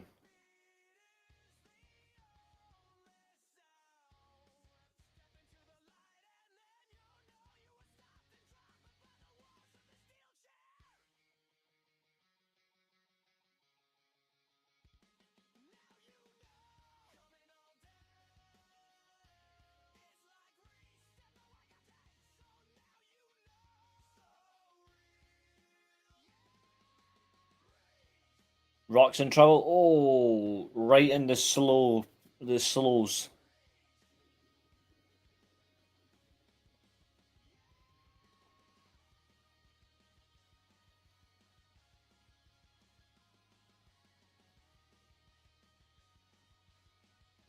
There we go. In the middle of the ring, only one man still standing.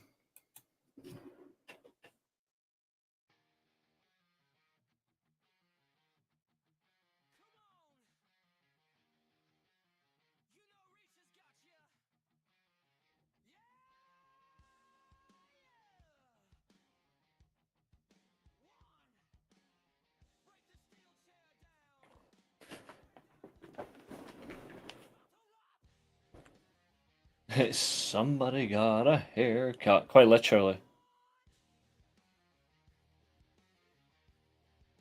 Big Show stuck in the Rock. Got him by the throat.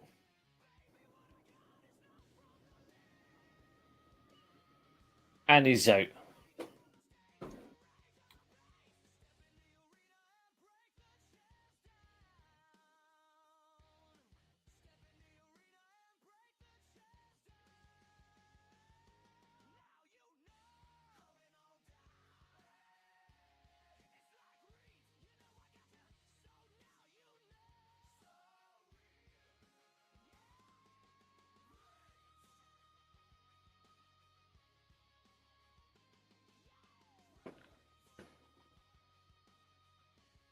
Kane being bullied, but you know what's next. Sound up for this one.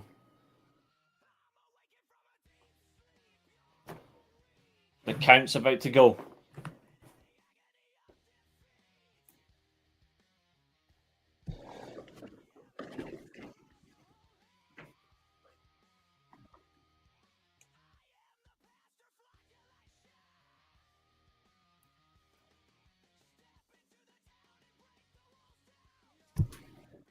Here we go.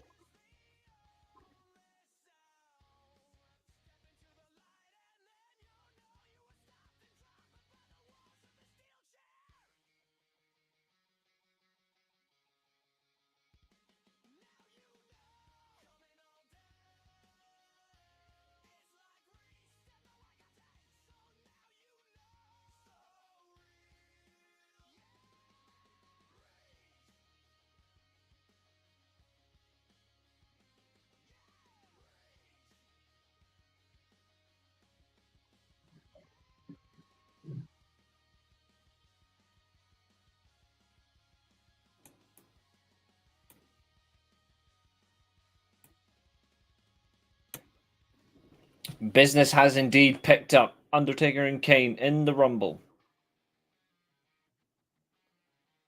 There goes Bradshaw. Hardcore Holly. Face. Absolutely. There goes Val Penis. Or should we call it Choppy Choppy Pee Pee Weepy? You're Choppy Choppy Pee Wee.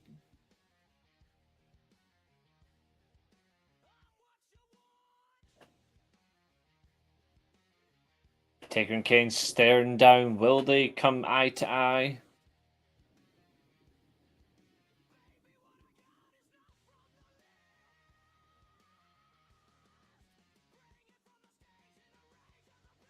Kane's done excellent thus far.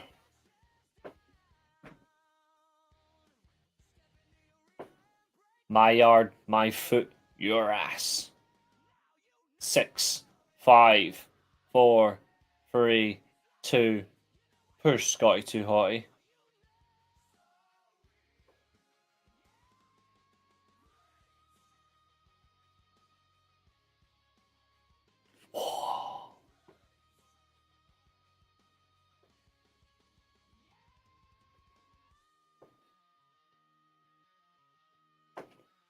Scotty Too Hotty was like a literal dead man walking.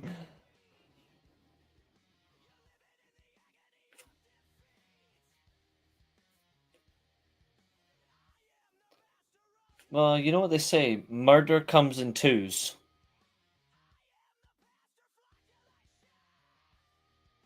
There's a big boot.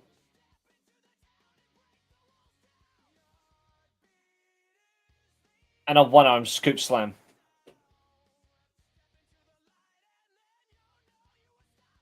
This is fair as death row.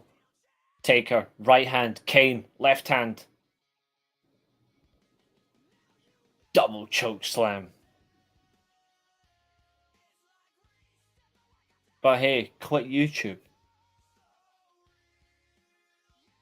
He's in another galaxy. And over the top rope goes Scotty Too Hotty. He's been murdered. Rock slowly getting back to his feet.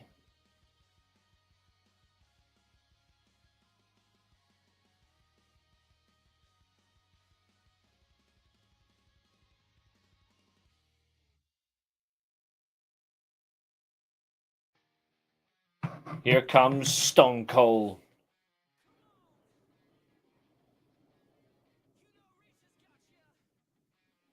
And I hate the fact they edited this. We didn't get... They removed Disturbed's version for the original. I like Disturbed in 2001. Well, great band, but I like that song for him. Here's Triple H going after Stone Cold. And the fight is on.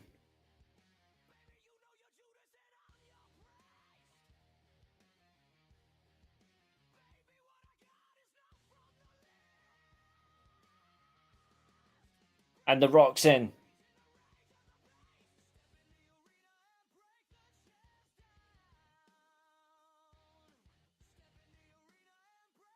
Damn his soul.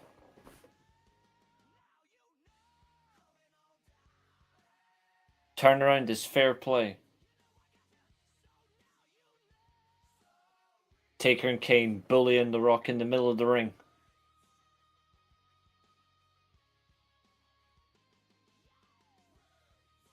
Austin busted open.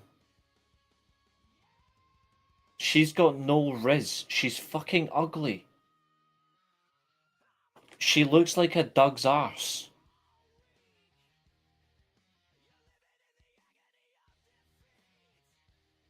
Next entrant. One Billy Gunn's coming soon. Bam. There he is. The one Billy Gunn. I hope she doesn't. I hope she just gets the sack. Billy Gunn stepping up to the Brothers of Destruction in full with the chops and the little jabs.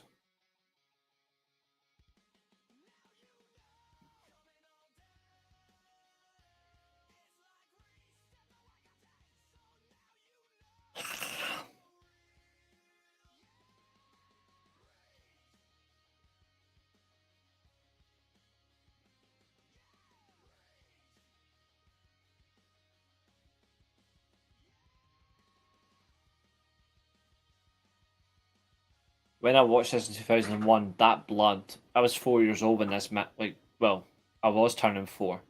But even I knew at this point, like, he wasn't going to lose now.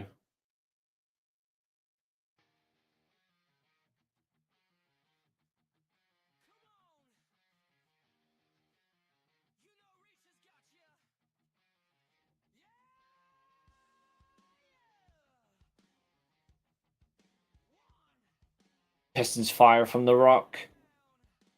There's the DDT. Great counter.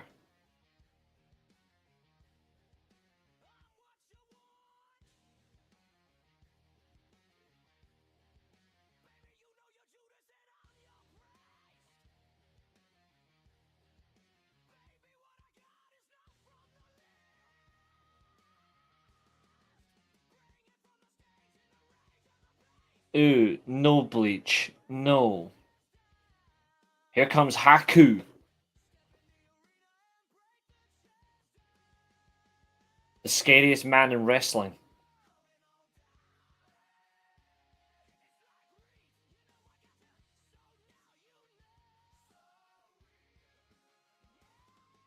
The real definition of scary psycho.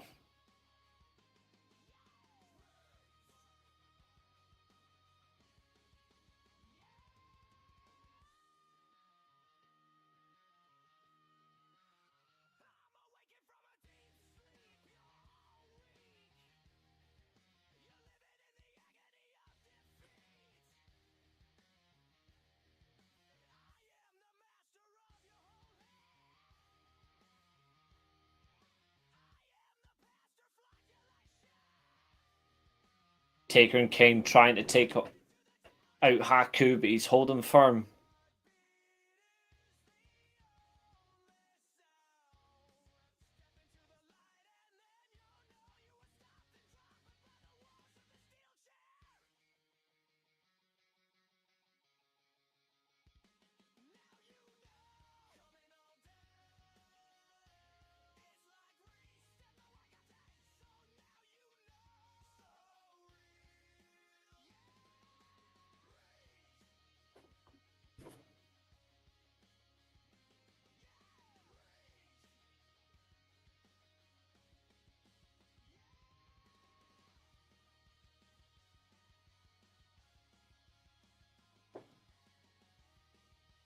Eight seconds remain. Here we go.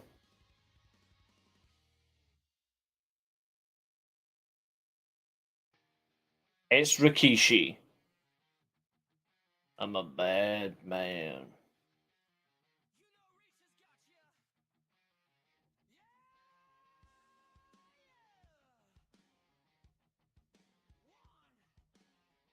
Oh yeah, they do. Rikishi slowing things down. Oh, now he's caught eye of Stone Cold. Here we go.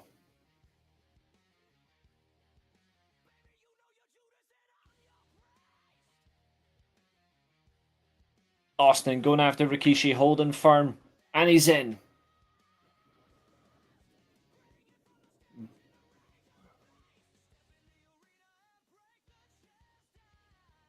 Stomping a mud hole. Trick Williams is much of a man as a snail.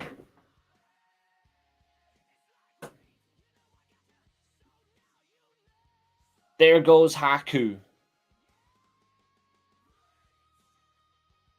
We are down to 6. The final 6 men.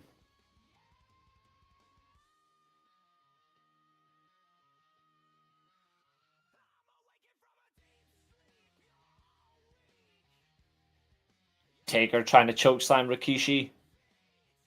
Boom. Got him. Rock going at The Undertaker. Irish whip.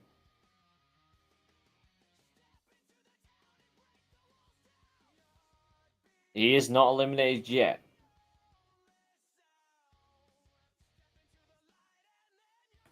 Taker headbutting Rikishi. Too big of a head. That doesn't work. That second headbutt just wakes up Rikishi. He's like, no, mate.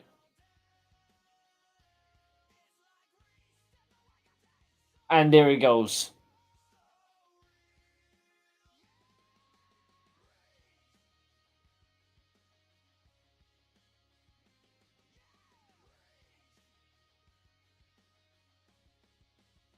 Ugh. Irish whip. Oh, the running hip attack. And an uppercut.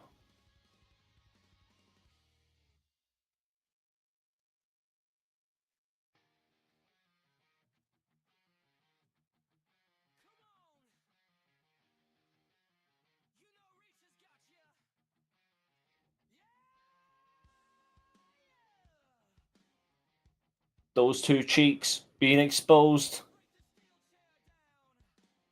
Rocks up. Low blow. I did it. For the low blow. And there goes Rikishi.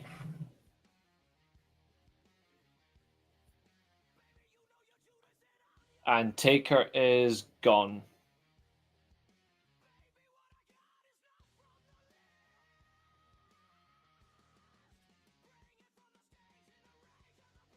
Apparently a penalty decision's been sent through. There's a famouser. The fact that this is a Final Four is actually a fun thing. Oh, Billy going to reverse Austin. Reverse. We're down to 3.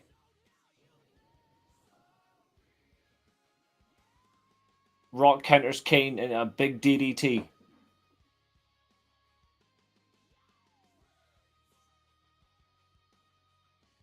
Austin in the northeast corner. Rock in the southwest. Both men crossing I's, crossing T's.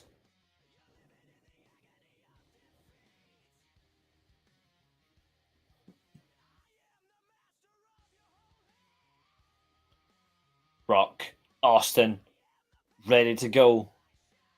Here we go.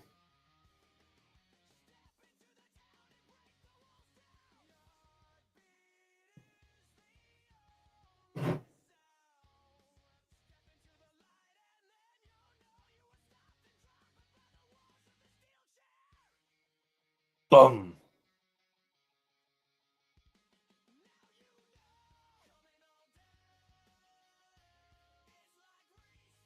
Rock, primed.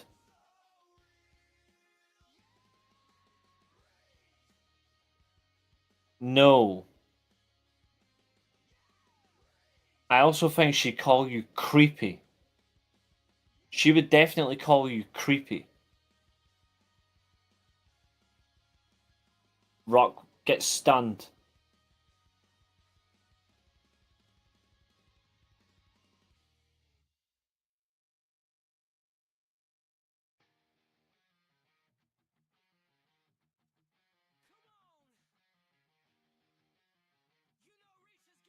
Lufez press.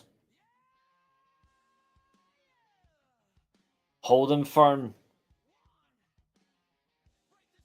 And a kick right south of the border.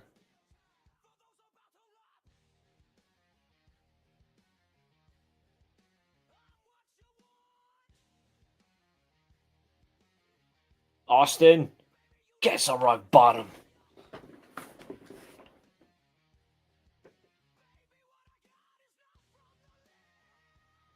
Yeah, Bleach, that just doesn't sound right at all to me.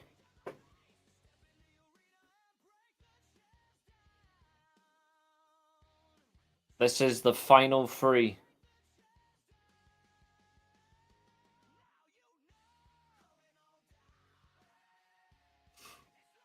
Kane through the middle rope. Not eliminated, he's fine.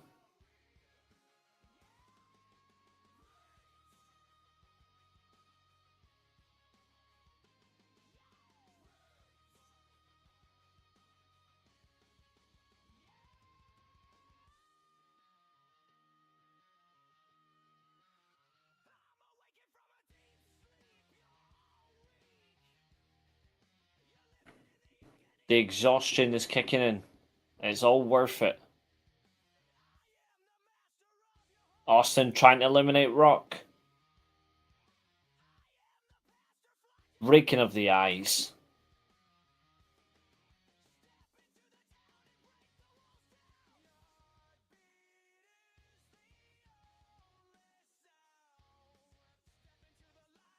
Here's Kane. There he is. There goes the Rock. We're down to 2.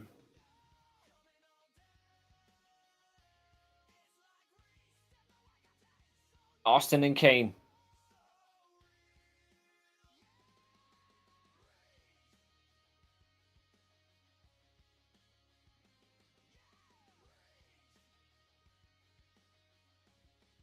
Oh yes. Choke slam. A thunderous choke slam. You can hear that all the way at Houston's Astrodome.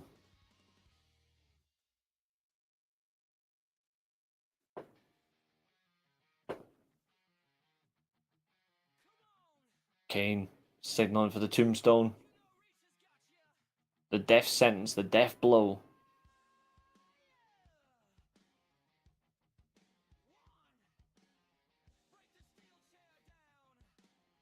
Low blow. Even Katie Vick's gonna feel that. No, she wouldn't. I think you're asking very creepy stuff now. It's a little bit weird, Bleach. Maybe dial it down a bit. Please.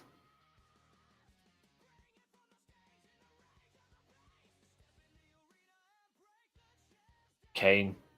Kicked in the balls. How does he respond? Steelchair.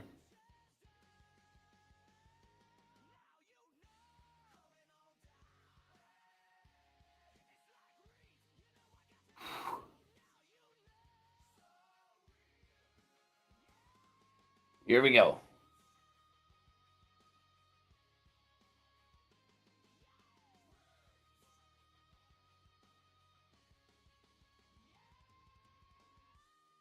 Stunner.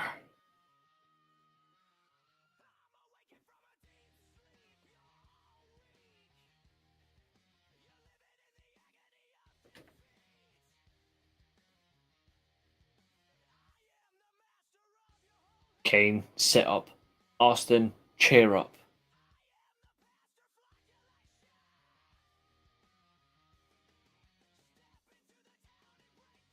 Wham! Bam! Shazam! Here we go. Ba-boom.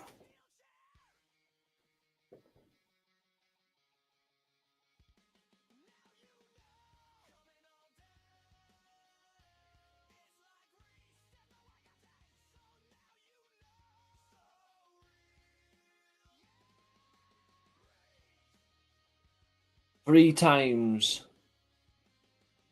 Power, strength, Stone Cold. Stone Cold.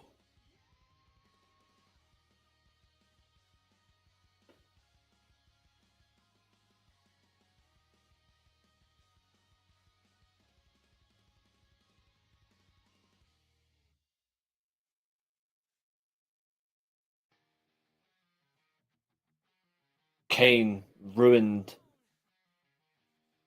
but a strong performance. Incredible.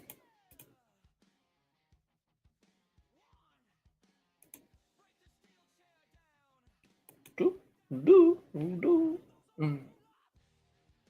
Wow, wow, wow. Wow, wow, wow, wow.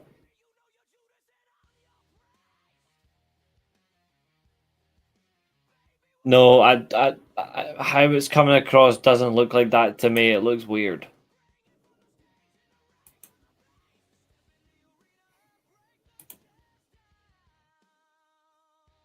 But that's just one's opinion.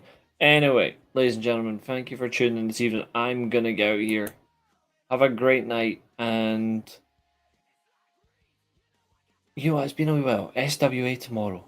Yeah, we'll do an SWA stream because then I'm off Thursday. So, bye, guys.